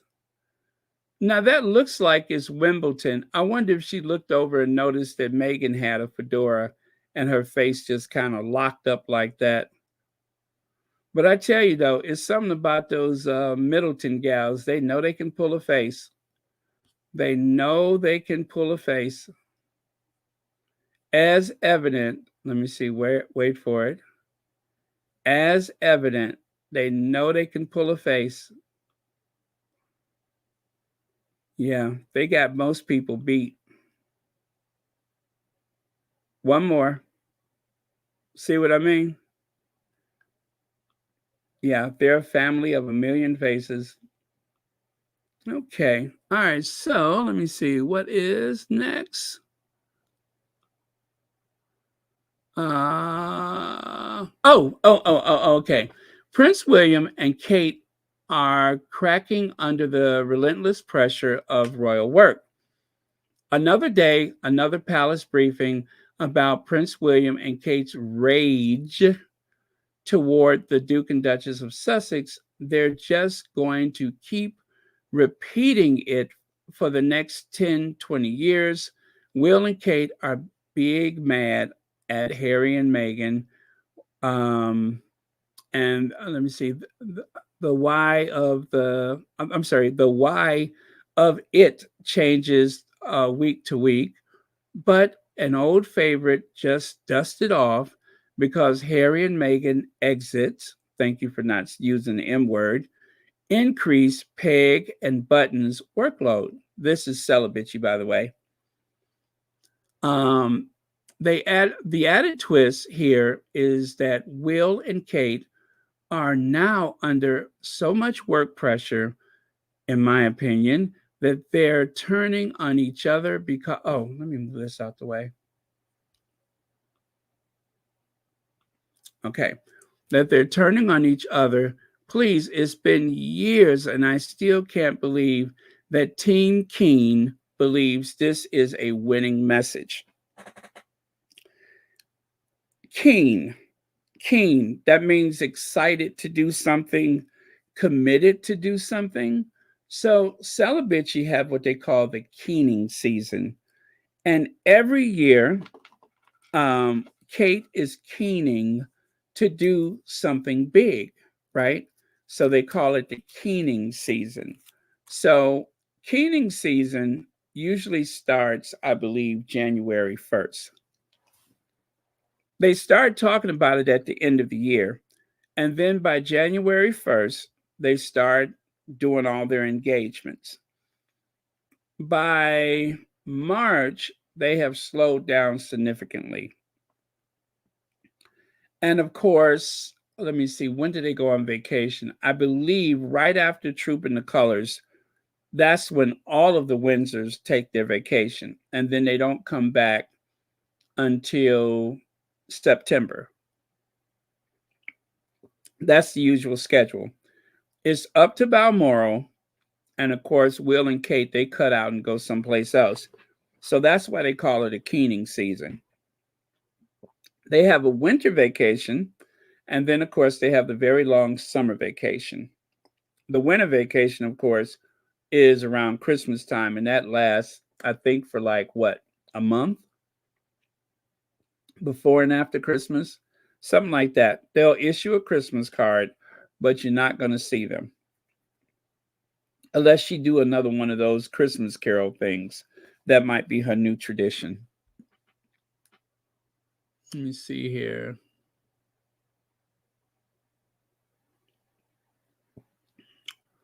Oh, who's recovering? By the way, I just found a Ricola. I sound much better. I had one sitting right here next to me all that time. Let's see.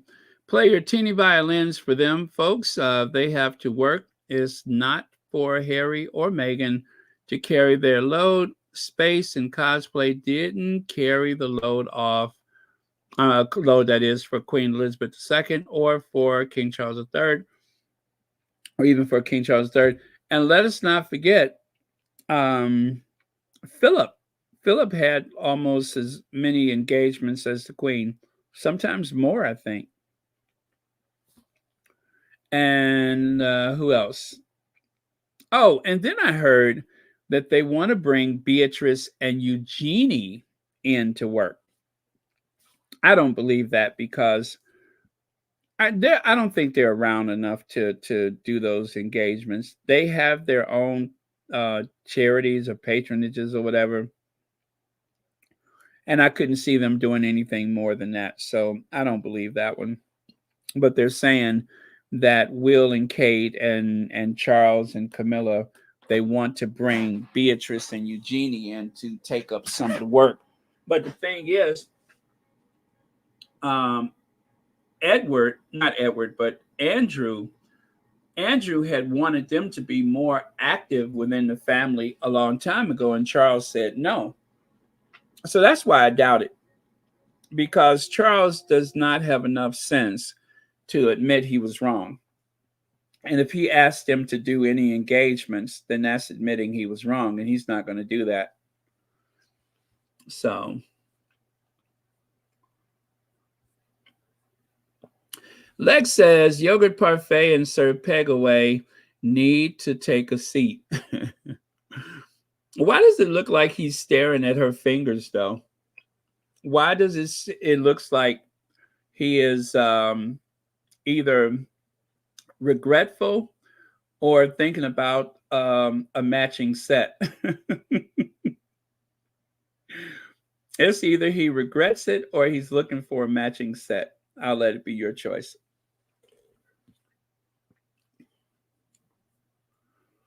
Let me see.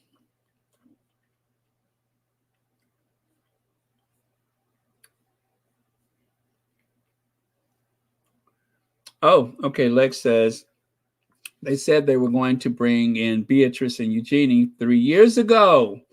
They are just recycling those stories. Got it. Thank you.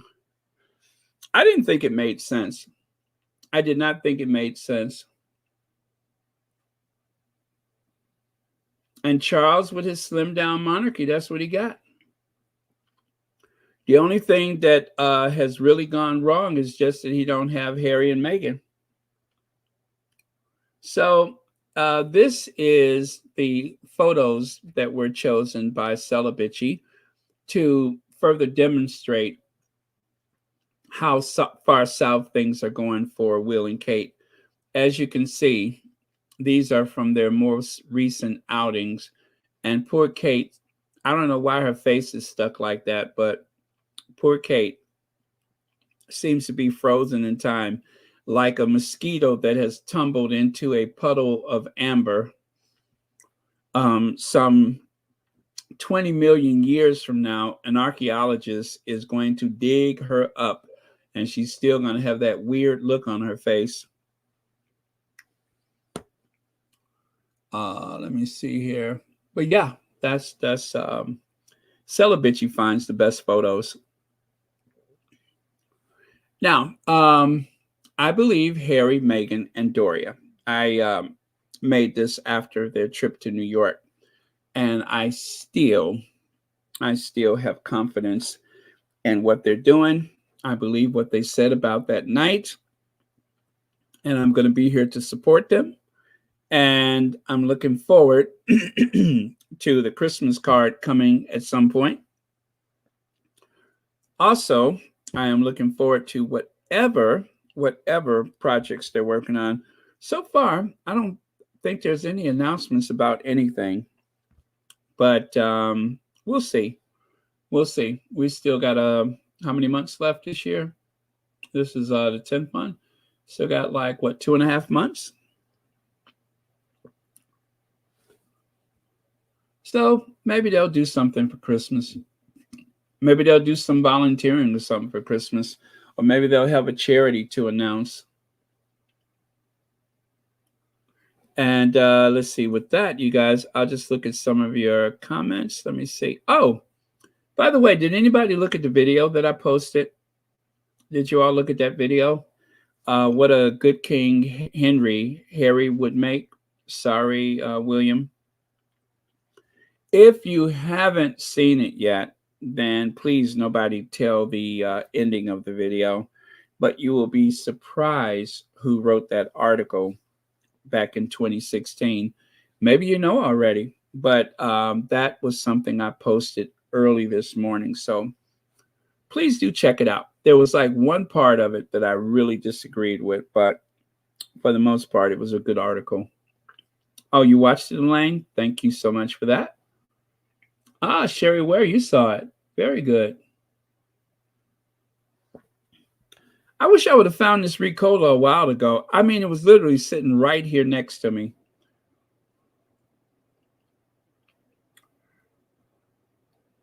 Okay.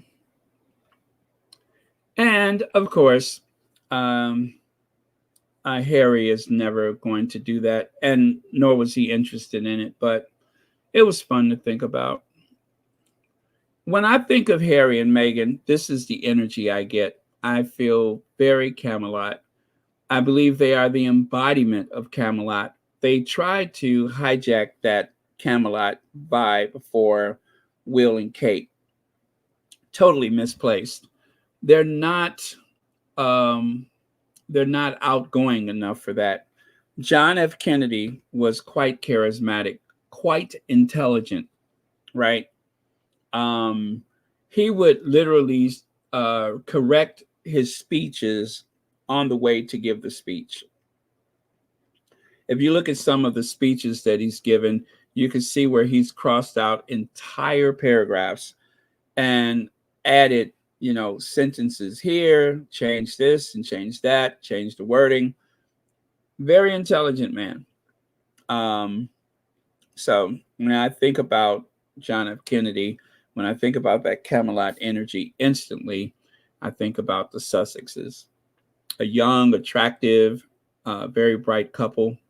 And of course, like Jackie O, the Duchess of Sussex is multilingual, college educated, and known for her fashions, known for her monochromatic look. So they have that in common. So I always feel that same, that same vibe going on. And when I saw them on the Oceania tour, when they came down those steps, instantly I thought about Jack and Jackie. So just my opinion. And here is another instance where you can see the very tall, good looking Jack Kennedy, and of course the elegant, bearing her shoulders, no less, always known for her beautiful shoulders.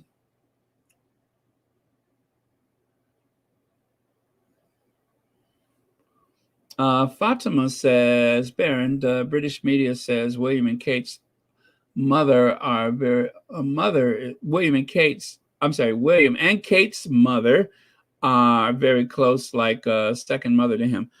Well, I actually have a couple of articles I saved about that, about how close he was to the Cambridges, how that was like the normal family life that he no longer had or he's never had. I remember they used to run those stories in the press.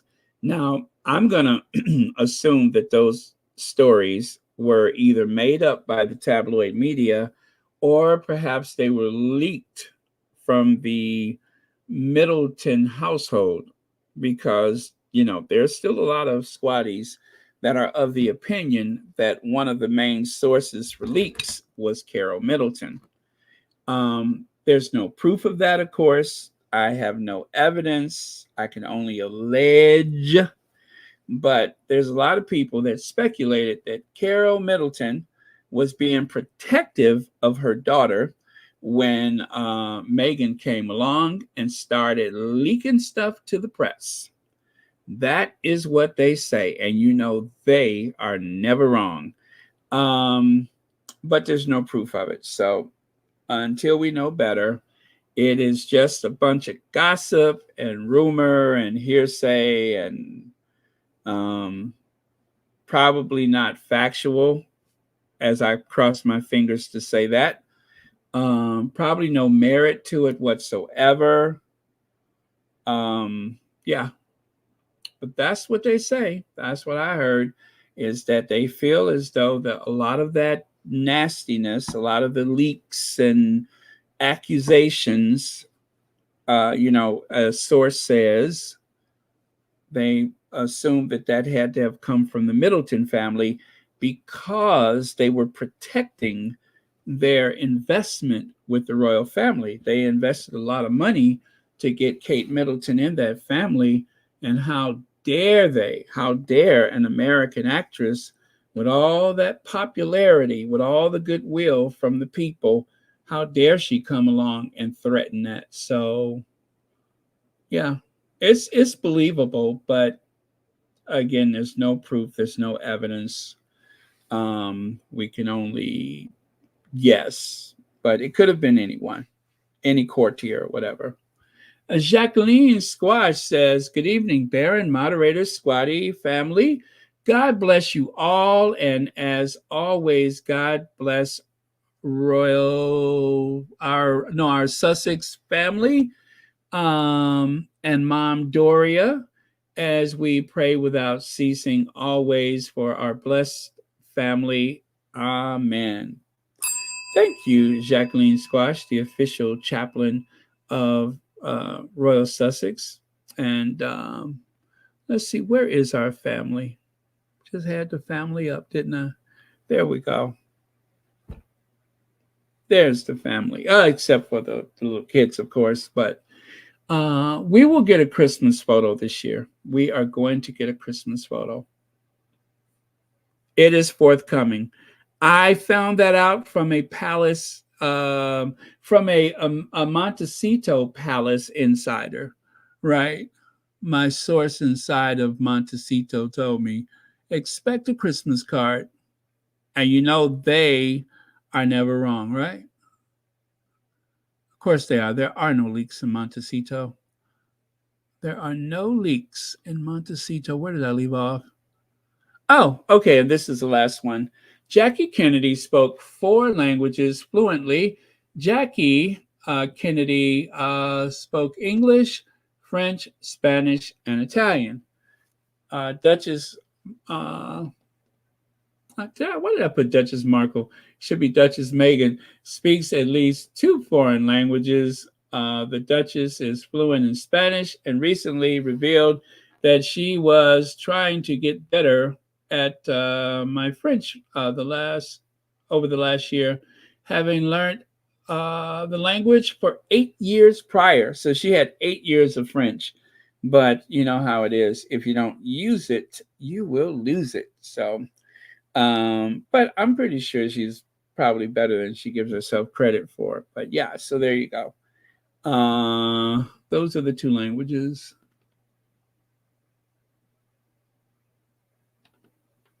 Oh, thank you, Ruth Lopez. I hope you enjoyed it. Thank you, Sarah. Thank you very much. Anyway, let me see. Was that it? Was that the last slide? Oh, anyway, as Hoghead Pierce Morgan would say,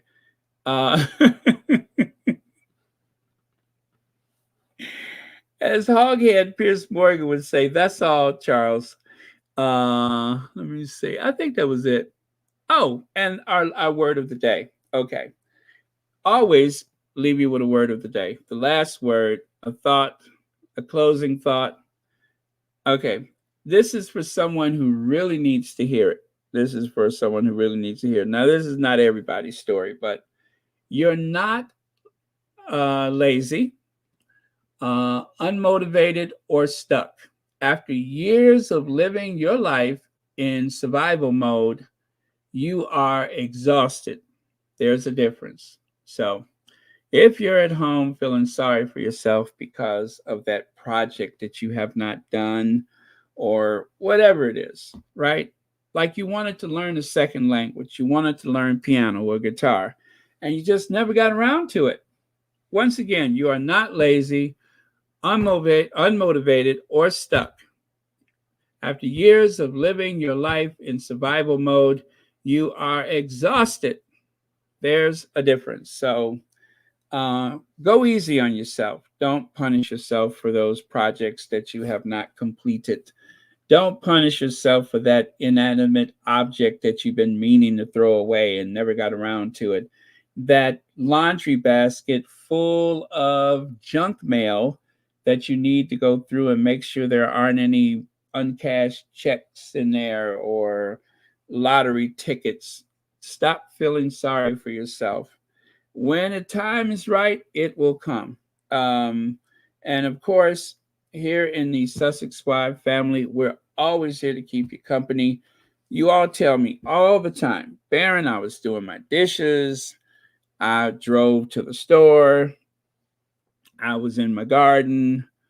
I've heard it all. And I'm always glad to hear that, because the idea that you've actually taken Royal Sussex along to keep you company is like the best compliment ever. That really makes me happy to hear that.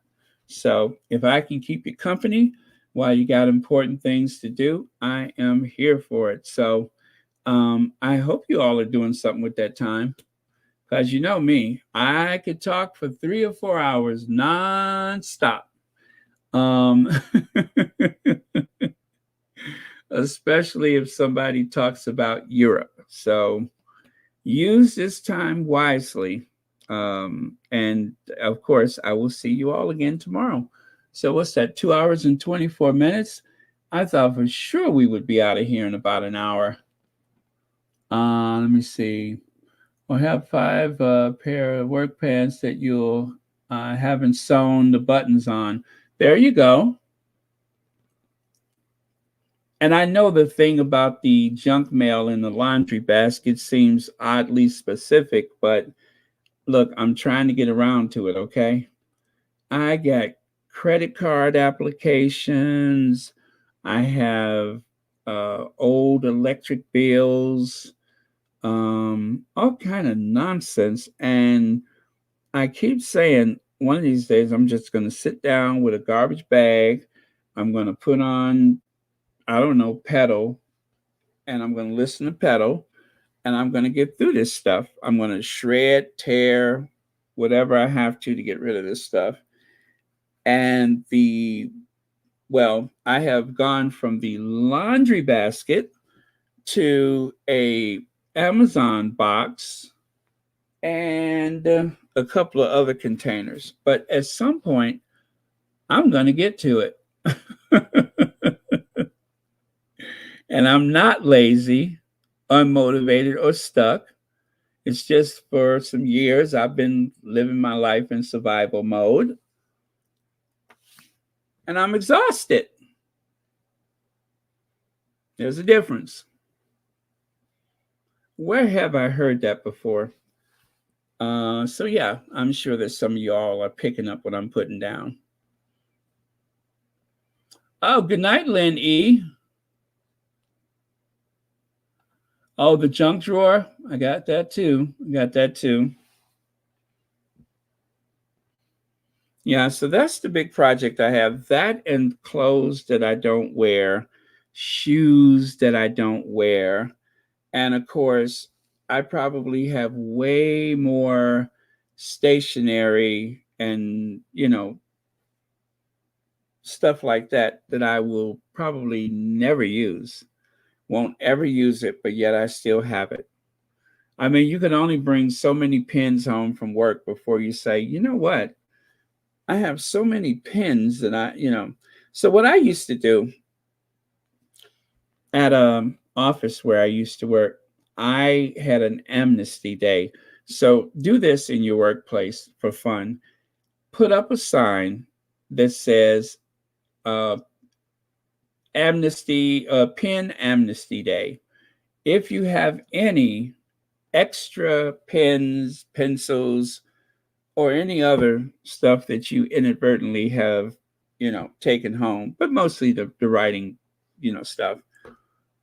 Put I guess like a bowl or whatever container on the communal area, And you'll be amazed after a week how many pins, how many company pins end up finding their way back home.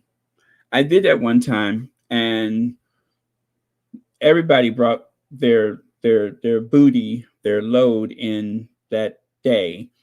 And so we were able to put like a big rubber band around it, but it was about as big around as your forearm. And it was all pins that people had walked out with. And so, of course, we had a chance to slowly take them back home again. So that was fun. I call it the Pin Amnesty Day.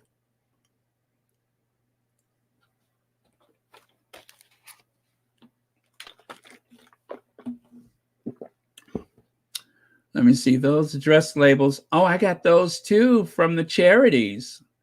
I got some with pictures of dogs, pictures of cats. Let me see. I don't have any with silky chickens, but that would be interesting if that did happen. But let me see. Yeah, I don't have any of those. And then I printed labels of my own. So I do have some that I've gotten from the charities. And I keep those way too long. I have stacks of them, and I know I'm not going to ever use them. Let me see. I'm a nurse. I collect pins a lot. No. Yeah, okay.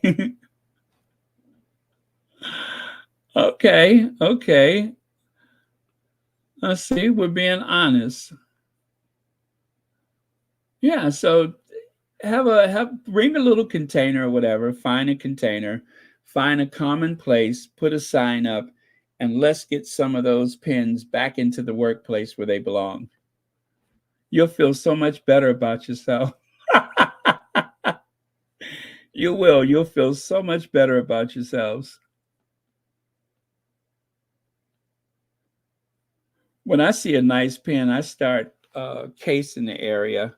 I watch it and see how long it sits there. If it's overnight, it's mine.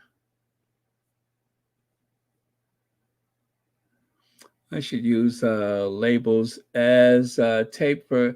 Yeah, that's a good idea, Kathy G. Let me see. Lynn E says, thanks for the extra motivation tonight, Baron. Oh, you're quite welcome. Thank you so much for being here. But yeah, the end of the year is coming, you guys. So if there's some projects that you need to work on, now is as good a time as any. Just do a little bit every day. I have a thing that I do when I need to purge myself of, stuff. I call it keep, dump, donate, right? 3 piles, 3 bags, 3 big laundry baskets. Keep, dump, donate. So after you pull all that stuff out, right? Okay, you're going to have too much keep stuff. That's a guarantee. If you didn't, you wouldn't have too much stuff in the first place. And then, of course, the dump. That is stuff that without any question, oh, by the way, thank you, Lenny. Without any question, that stuff has got to go, right? And then there's donate. Now, the tricky part about donate is that voice in your head keeps saying, but what if somebody needs that, right? If you only have somebody over to your house once or twice a month, what are the chances that you are going to unburden yourself of all that nonsense that you keep buying from the store and bringing home? What are the chances? Slim to none. So just get rid of it. It's a discipline. It is a discipline for sure, but just get rid of it. Those inanimate objects are not doing anything for you. And the other thing is, too, when you have too much clutter in your home, you block your blessings, right? You are blocking your blessings. So purge that stuff in increments, a little bit at a time. And I promise you, you will feel lighter. You will sleep better. You'll be happier. You won't feel so restless. But you got to get rid of that nonsense. Nobody is going to need it. And if they do, let them go out and buy their own. So now I'm talking all that stuff, but believe me, I haven't done as nearly as much as I should, or started for that matter. But I'll get around to it. I mean, I've done it before. I'll do it again. So, yeah, see what you can get done before the new year, right? And I will too. I'll see what I can get done before the new year. Oh, you burn all your papers, Caroline? Yeah. Well, I tell you what, if you could do anything with my information, I never worry about that. Right now, my estate, if I had to do my net worth, my estate pretty much consists of a loofah sponge and a bus pass.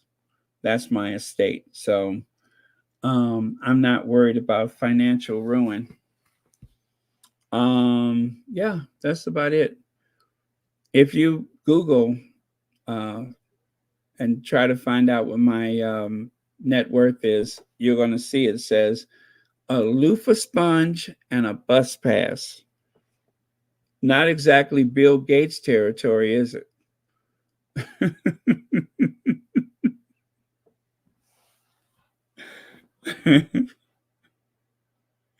Yeah, not exactly the 1%.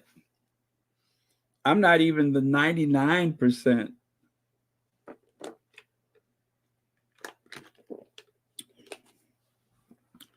Yeah, so that's it. Good luck to you all. Let me know how it works out. Remember, keep, dump, donate.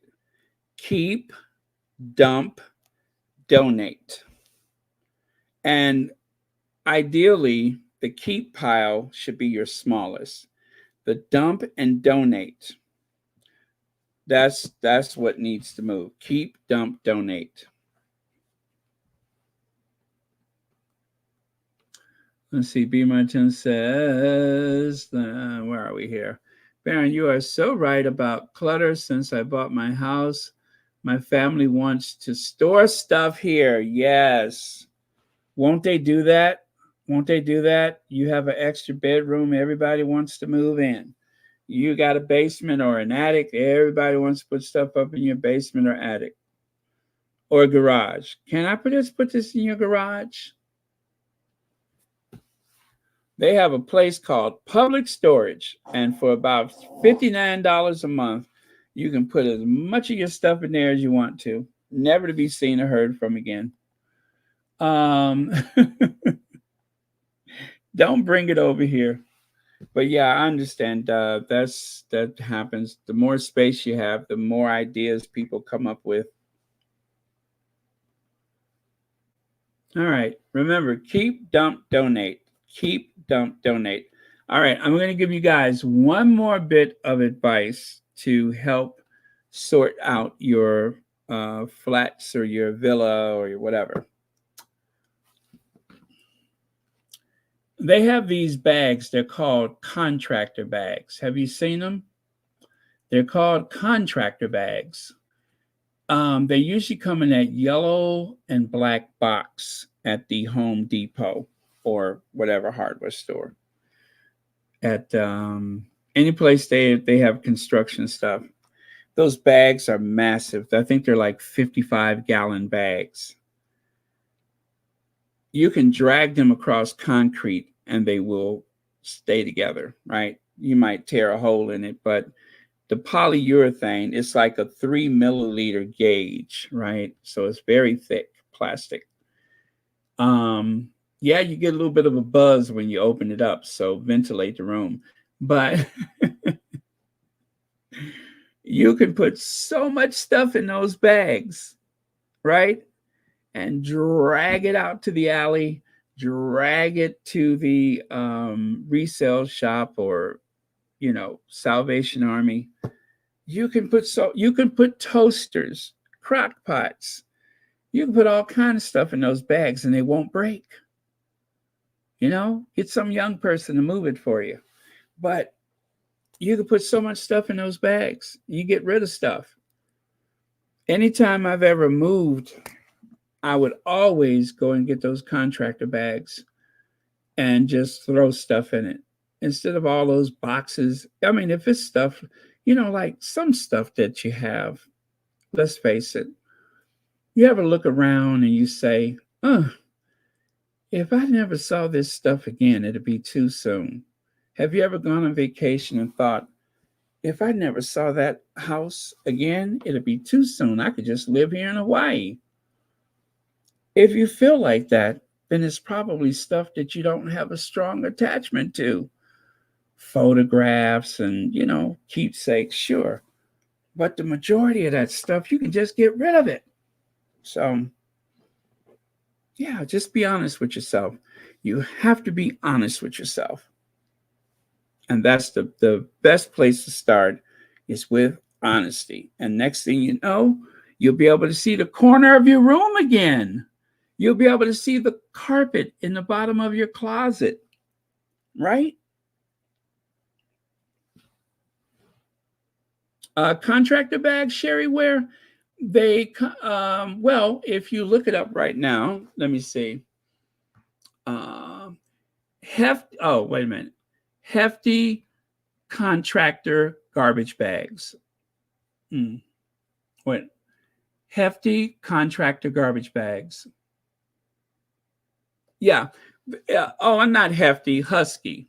Well, hefty and husky, either name, hefty or husky. 3 milliliters, and there's 20 bags. It costs $20 on Amazon. Let me see. So yeah, these are not those flimsy bags like you stuff the leaves in. It says 3 milliliters. I'm looking at it right now. It says 3 milliliters. You can pile so much stuff in those bags and drag it out the house. I'm telling you, if you ever had to move in a hurry, if you ever thought that the sheriff was coming and you were about to be evicted, those are the bags that you... If you ever thought the sheriff was coming and you thought you were going to get evicted, that's the bags you want to have. Did you guys see it yet? I'm telling you, if you search husky contractor bags, garbage bags, you will see it.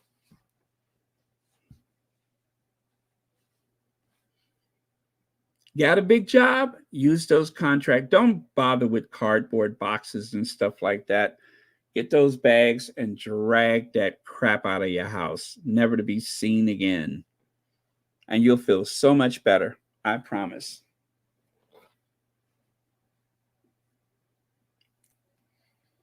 Yeah, so that's my goal for 2024 is to purge some of this stuff that I never use.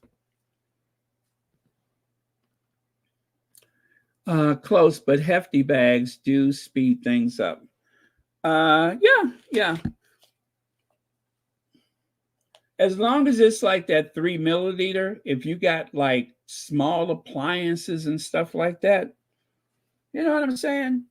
Like appliances you don't use anymore, throw it in that bag.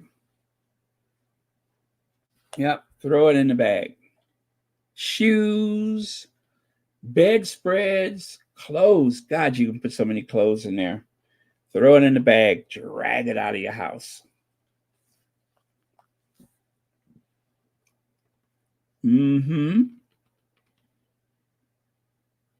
Okay, you guys, that's all the advice I'm giving you for today. I hope that this is helpful to someone, but remember, it's a process. There's no need to rush. Don't throw your back out or something like that, but just do a little bit every day. If you have an egg timer, turn the egg timer on for 1 hour and keep moving. And when it stops, you stop. And after a week, that's 7 hours of work that you've got done, right? 7 hours. Or you can listen to Royal Sussex. And you can listen to me talk about the same thing over and over and over again. If I was you, I'd get the egg timer.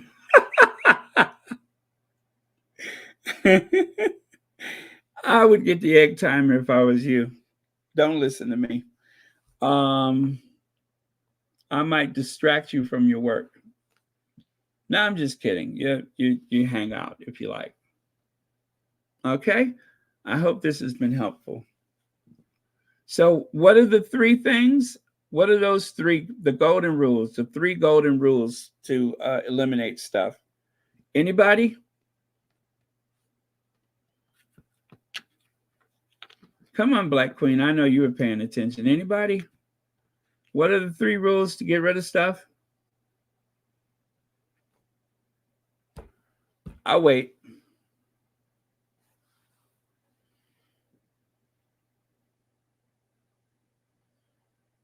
Do do do do do do do do do do do. Oh, Lynn E. Oh no, Terry H. Wait. Who was first? Who was first? Compton Cali gal? All right. Keep, dump, donate. Very good. Very good. Now there are no prizes, but you get major street cred. Keep, dump, donate. And preferably the keep pile is the smaller. Keep, dump, donate. All right, you have it. There you go, you guys. You have it. Keep, dump, donate. Yeah, B. Martin, that's important too. Get those big bags. Make sure it's like 3 milliliters. If you got heavy stuff, that is. If it's heavy stuff. That's why the contractors use it, because they can throw like wood and, all kinds of stuff they throw in those bags and they don't break. And what happens when they break, you double them. You know what I mean? If you got 2 bags and they've got a hole busted in them, put the 2 bags together, reuse them. I reuse them. I have some around here that I have reused, folded and tucked and put away somewhere and don't know where they are.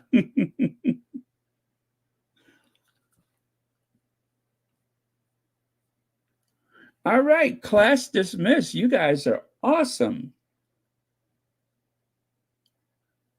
Yep, keep. Got it. No, Kathy G, you want you don't want to keep. You want to donate that stuff. You want to dump it. I know you're having fun with me. I know. But in the spirit of the great purge, we have to do this. It's good for your well-being. It's good for your feng shui. Don't you want to have a good qi and a good feng shui? Like Marshall, how is your feng shui right now? Cookies and cream, how is your qi? Huh?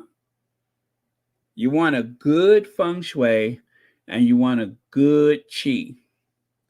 Now, I have to tell you, now that I'm over 50, I'm not even sure I could reach my qi. I don't even know if I could reach my feng shui. Like right now, if my feng shui got a really bad itch, I don't know if I could reach it.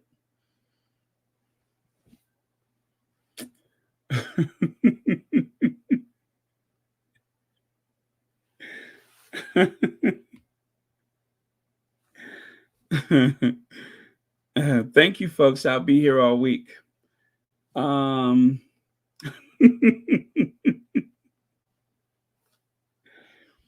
Actually, your qi and your feng shui, that's something associated with Eastern philosophy and all that kind of stuff. Yeah. Well, you know what, Black Queen, if I could reach my qi, I would never be lonely again in life. That's for sure. If I could just reach my qi.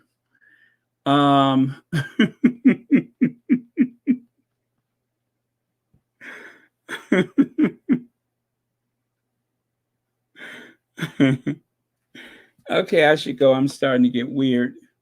Let me see. Apparently, Dan Wooten is moving back to New Zealand because he can't find work. Good, good.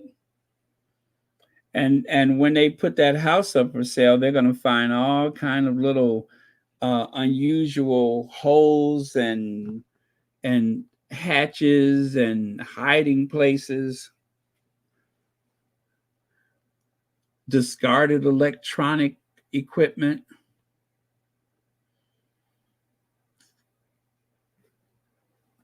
Oh, okay. Mashar has an egg timer. Yeah, I mean, you could always use your phone or anything, but the egg timer is just so simple. You know, if you're on the phone or something, you may not hear it, but you put that egg timer like on a table in the corner. That forces you to get up so you can turn it off to get that noise out of your ear. But yeah, I like having an egg timer.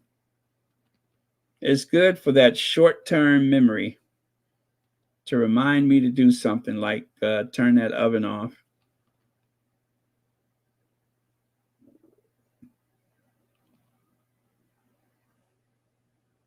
Yeah. Good night, Carol. Thank you so much for being here. Well, I wish you all luck, everyone, with your projects, if you have any. Some of you all don't really have anything to do because your homes are immaculate and everything is in its place. There's a place for everything and everything in its place, right? Everybody in the sound of my voice have nothing to donate or dump or anything because you've always kept your home um, in a supreme state of being. So why am I even bothering?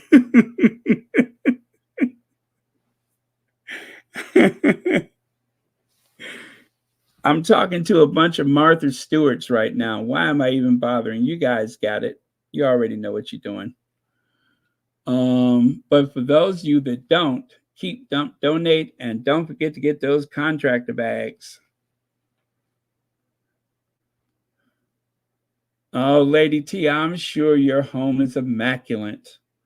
I'm sure that if Better Homes and Garden or Architectural Digest walked in, you would probably have the cover issue. So don't try to be shy. You know, everything is just the way it should be. Let me see.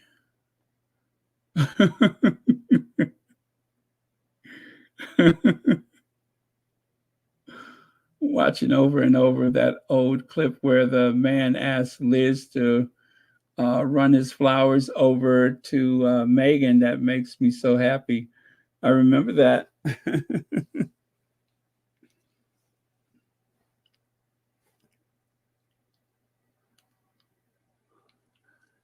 Let me see. Housing sale for duty, Dan is okay. Contractor bag. Yep. Okay. Oh, you got a little Princess Anne going on? Well, I have one of those Princess Anne spaces too. I have one room that is a Princess Anne space. And that is something I'm determined to fix. I do have a Princess Anne space myself. Now, it doesn't have a VCR sitting on top of an old tube television like she has, but it is a bit eccentric.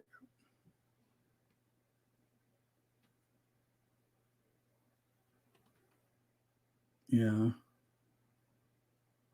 Well, the thing is, Marshar, you make a good point about the landfill, but this is the thing is I resist buying stuff. Not that I don't, but I think about the landfills and I do think about how much waste do I generate. And so there's a lot of things that I recycle. Like for instance, I had purchased when I went to Costco, I bought this. I think they said it was like a Japanese barbecue sauce. So it's a bottle that's so big it'll last until next year whenever it expires. And so I wanted to give some to my aunt when she came over. And without even thinking about it, I just like reached up in the cabinet and found a perfect little jar with a little lid to match. I had washed it out like probably 2 years ago. I cleaned it so that it was like completely sanitized and everything, thinking that if somebody comes over and if I need, well, someone did come over and it was there when I needed it, but still, why was I hanging on to that all that time? You know what I mean? And that's just one little thing, right? Just one little thing. Yashi sauce, is that what it's called? Okay. Yeah, that was just one little thing. I was thrilled that I had a purpose for it. But for everything that does happen like that, I have a ton of stuff that will never see the light of day. So if you're feeling guilty about the landfill, this is my best recommendation. Once you have purged yourself of that unnecessary stuff, resist accumulating stuff. Okay? Only get stuff that you really need. So that's the only thing I could say. We're not going to be perfect, but just do the best you can. If nothing else, it will ease your conscience knowing that you are generating less material.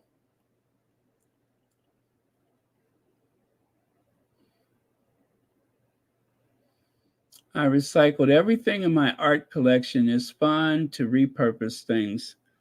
Oh, cool. Yeah. Yeah, I love to like fix something. Like I don't know who bought I put a hand vac on my on my wish list. The hand vacuum that I had, a little hand hoover or whatever you want to call it, I had it for a few years. As a matter of fact, I think I had it for like maybe 5 years, something like that. And it was broken. I actually took it apart and I found the piece that was loose, like the little prongs when you want to charge it, that was loose. So I actually fixed it so that it would stay in place. And I used it for another few years, but eventually that wasn't working anymore. So then I put one on the wish list. And I promise you, whoever bought that hand vac, I use it every day. As a matter of fact, let me see. Oh, I thought it was handy. But yeah, I usually keep it like right next to the desk. So when I'm snacking on stuff and I get crumbs everywhere, I can just, But I think I have it charging right now. I use that every day. So that is something that I love having is a good hand vacuum cleaner.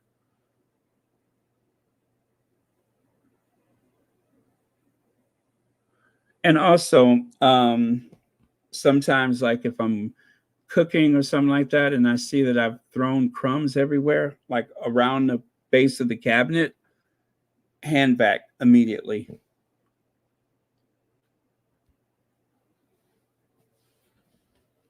Yeah, I hate dirty floors. One thing I hate is dirty floors. I hate seeing spots and little specks of this, and I hate that. I like the floors to look. I don't know why I don't have one of those little robot carpet cleaners. Oh, I know why, because they're expensive. That's why I don't have one. But maybe next year I'll get myself one. Get one of those. I'm not going to get that's those things are so unnecessary. I have a vacuum. I have two vacuums. I got a hand vac and I got the vac vac. That's for lazy people. Plus, I don't think it really is as efficient as, a real vacuum. They are nice though, but not for $400, $500. I've seen some that were like, they're expensive.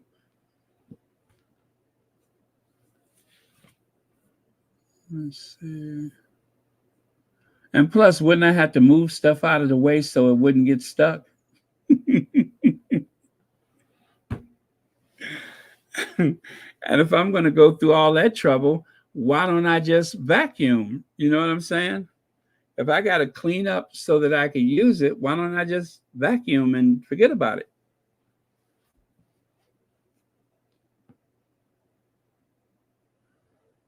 Well, Mashar, I'm going to tell you something that made me very proud. I actually, you know, those big yogurt containers with the lid? I had a mountain of those things. I literally washed them out, washed the lids, you know, in case I send somebody home with some food. I don't have to send my good storage containers. And I must have had about 30 of them. And one day I just stood there at the kitchen cabinet and I pulled every recycled plastic or glass container. I took it all out and threw it away. But I was holding on to that stuff like, oh, what if somebody comes over and, I mean, how often is that going to happen? 3 years and one, what is that? Yashi sauce. Not worth keeping it, all that stuff.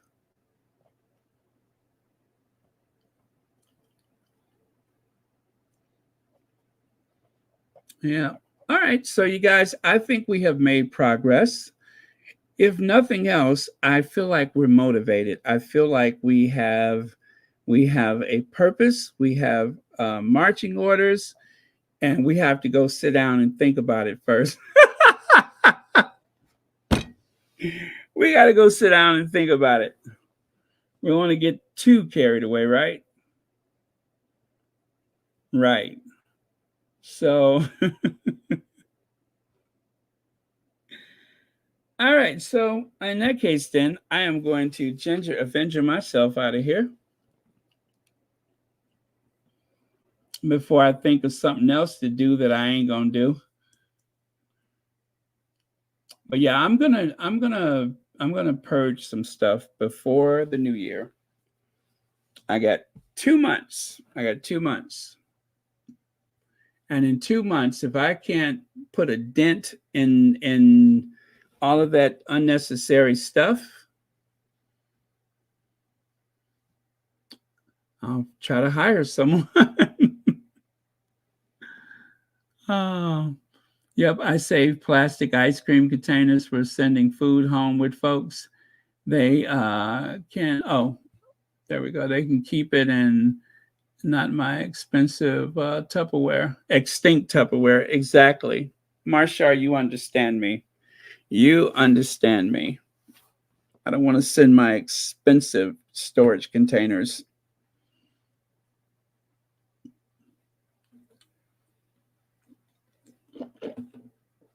Yep. So you save the old Cool Whip bowl. You save the yogurt. Well, you know, the big yogurt or sour cream containers and stuff like that. Absolutely. Oh, good night, VS. And you know what? It's been 3 hours. I'm gonna say good night too, y'all. Um, yeah, I'm gonna say good night. It's been 3 hours.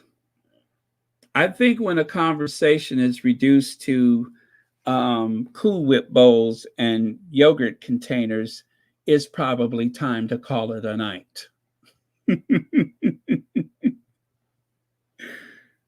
I mean, when you turned on Royal Sussex this evening or this morning, did you suspect that we would be talking about Cool Whip containers?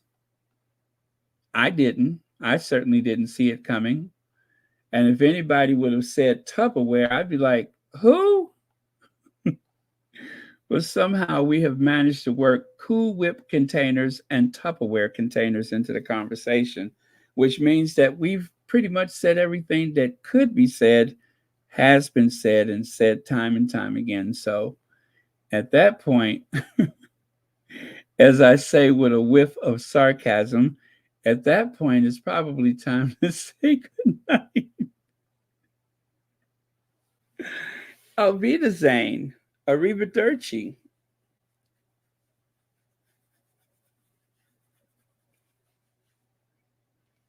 Oh, let me take that away.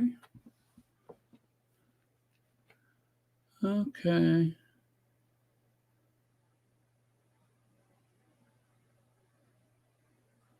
Good night, Terry H.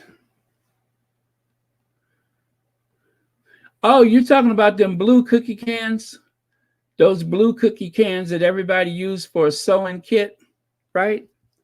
What's the name of those butter cookies, right? The Dansk or Danish butter cookies, and everybody uses that for a sewing kit.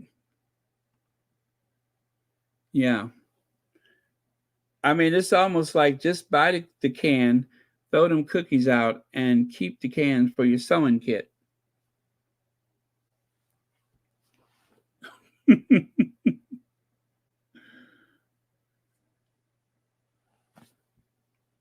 I didn't like those cookies. I think there was a couple of them that were good.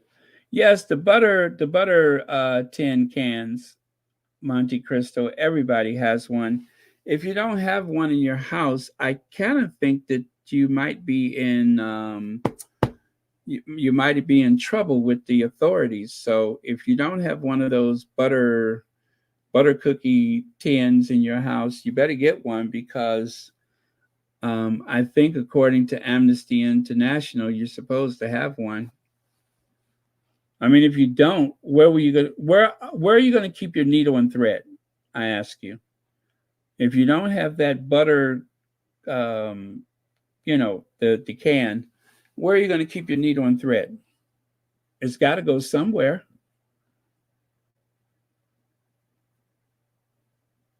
Yeah. So, yeah, if anybody doesn't have that, you're weird. You're weird. You're weird, and your house is not appropriate. You got to have that. You got to have the Danish butter cookie can. Let me see how much those things are on Amazon. Let me see.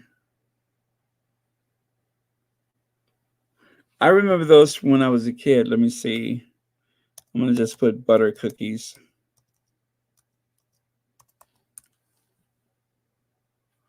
Huh. I'm surprised it didn't pop up. It's Danish, right? Danish butter cookies.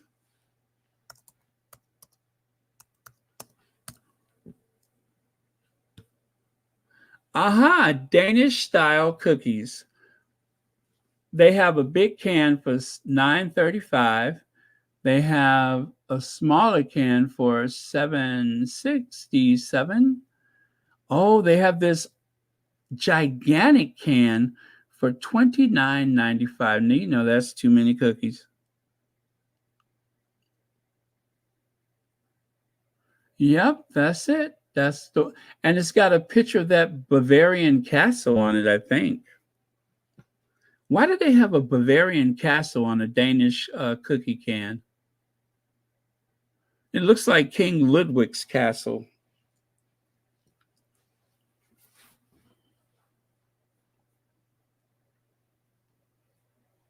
Royal Dansk.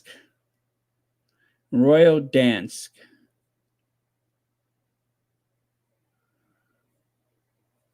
Huh. I tell you, memories, right? That takes me all the way back.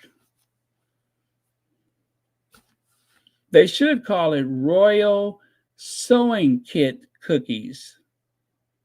That's what they should call it, Sewing Kit Cookies.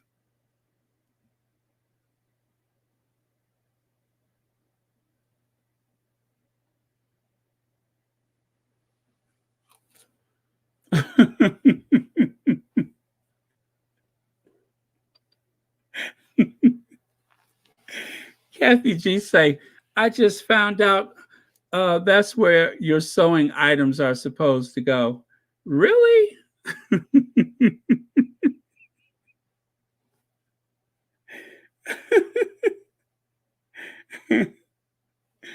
Okay. Well, better late than never. It doesn't matter how you got here, long as you know, right? Long as you know. When you know, you know.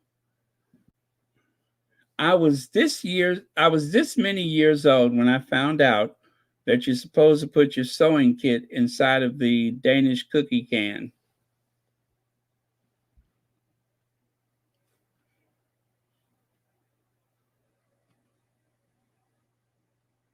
You know what? I'm curious to see. Um, I'm gonna Google that to see if I can find a picture of it somewhere.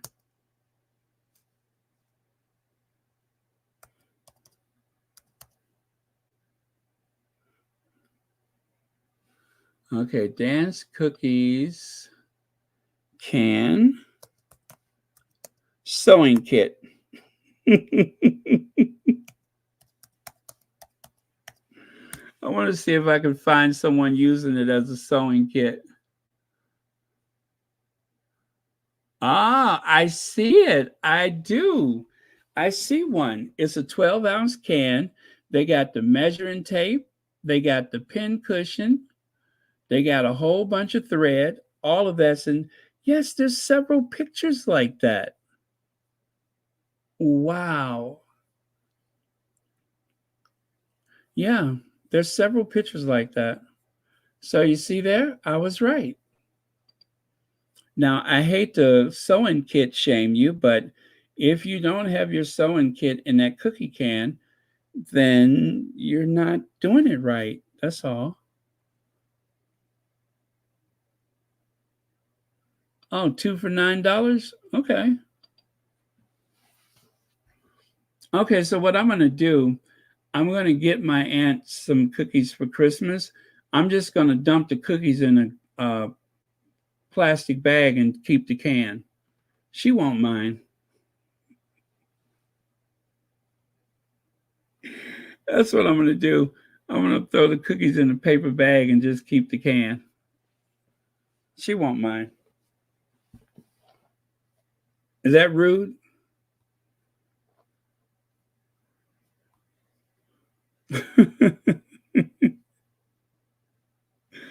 Oh, man. That would be tacky, wouldn't it? Just dump her cookies in a can, in a bag, and keep the can for myself.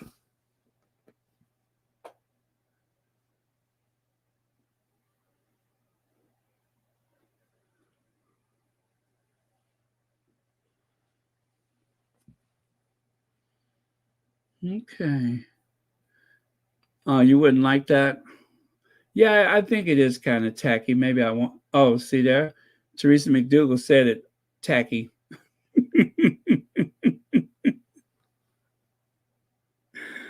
Oh, man. It's so funny, though. If you Google it, dance cookie can sewing kit, you'll see like a bunch of pictures of it.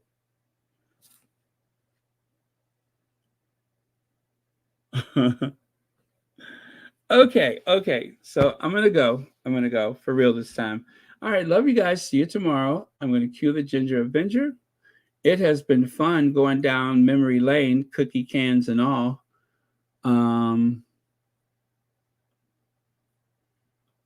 Okay, take that away.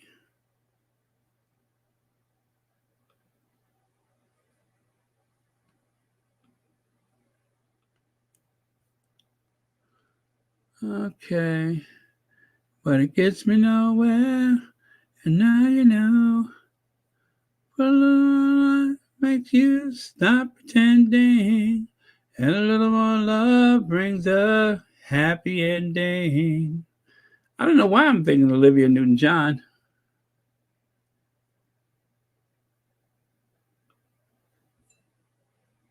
I loved Olivia Newton-John. Sometimes I just jump up and start singing Xanadu. I don't even know what it means, but there's my answer, and rightly so. She's a remarkable. Okay.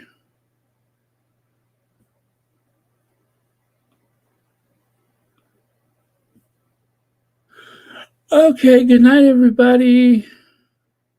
See you next time.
You know, I forgot about the list. Sherry Ware sent the list to me. I almost forgot about that. Hold on. Okay, the list. Almost forgot just that fast.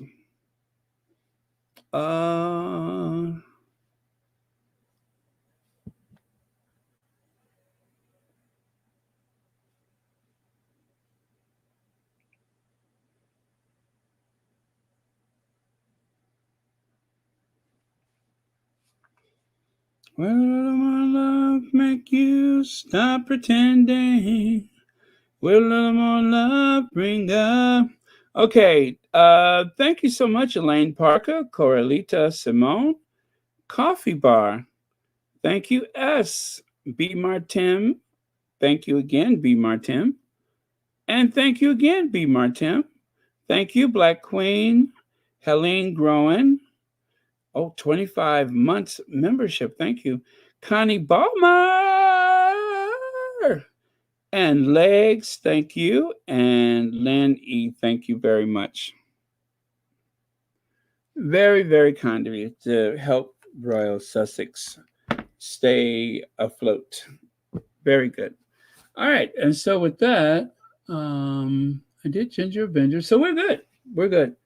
Lydia, you still here? I thought for sure you had gone to sleep. I thought maybe you have drifted off somewhere between contractor bag and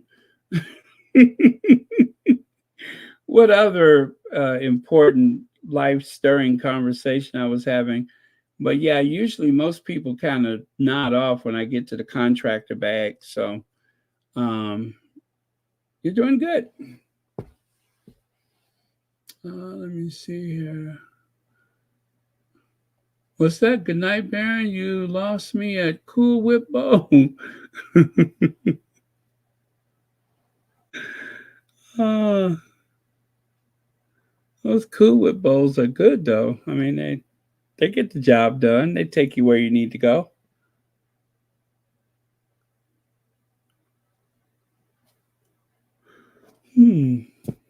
Okay. All right. I'm fixing to go to sleep. I will see y'all tomorrow. What's her name? Anne, Duchess of Success. She'll be on tomorrow. I think she said it's tomorrow the 21st. Oh, wait. Oh, she said the 21st, not the 20th. At least I think so. I think she said the 21st. Oh, well. But yeah, so that is tomorrow. It's not even after. I'm so used to being done after midnight. That's what it is. But yeah, tomorrow.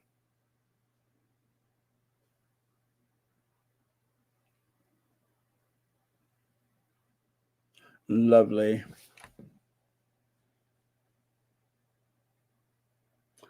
Oh, Reba says I'm a quilter, so I'm looking at 3 cookie tins now. Cool. Well, if you want a fourth one, I'm gonna get another can. I'm just gonna throw my auntie's cookies in the paper bag. I'll send you that one. Yeah, she won't mind. I'm gonna send them to her folded over in the paper bag. She'll be cool with that. She doesn't cuss that much.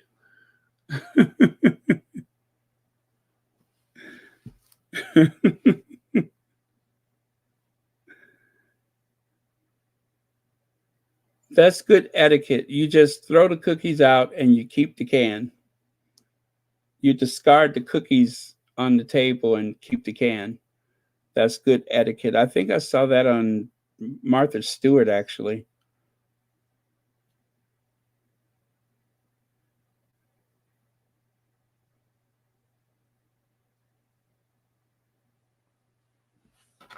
All right. Cheers.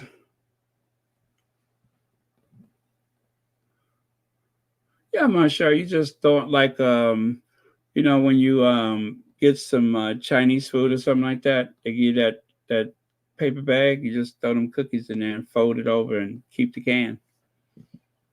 I do that all the time.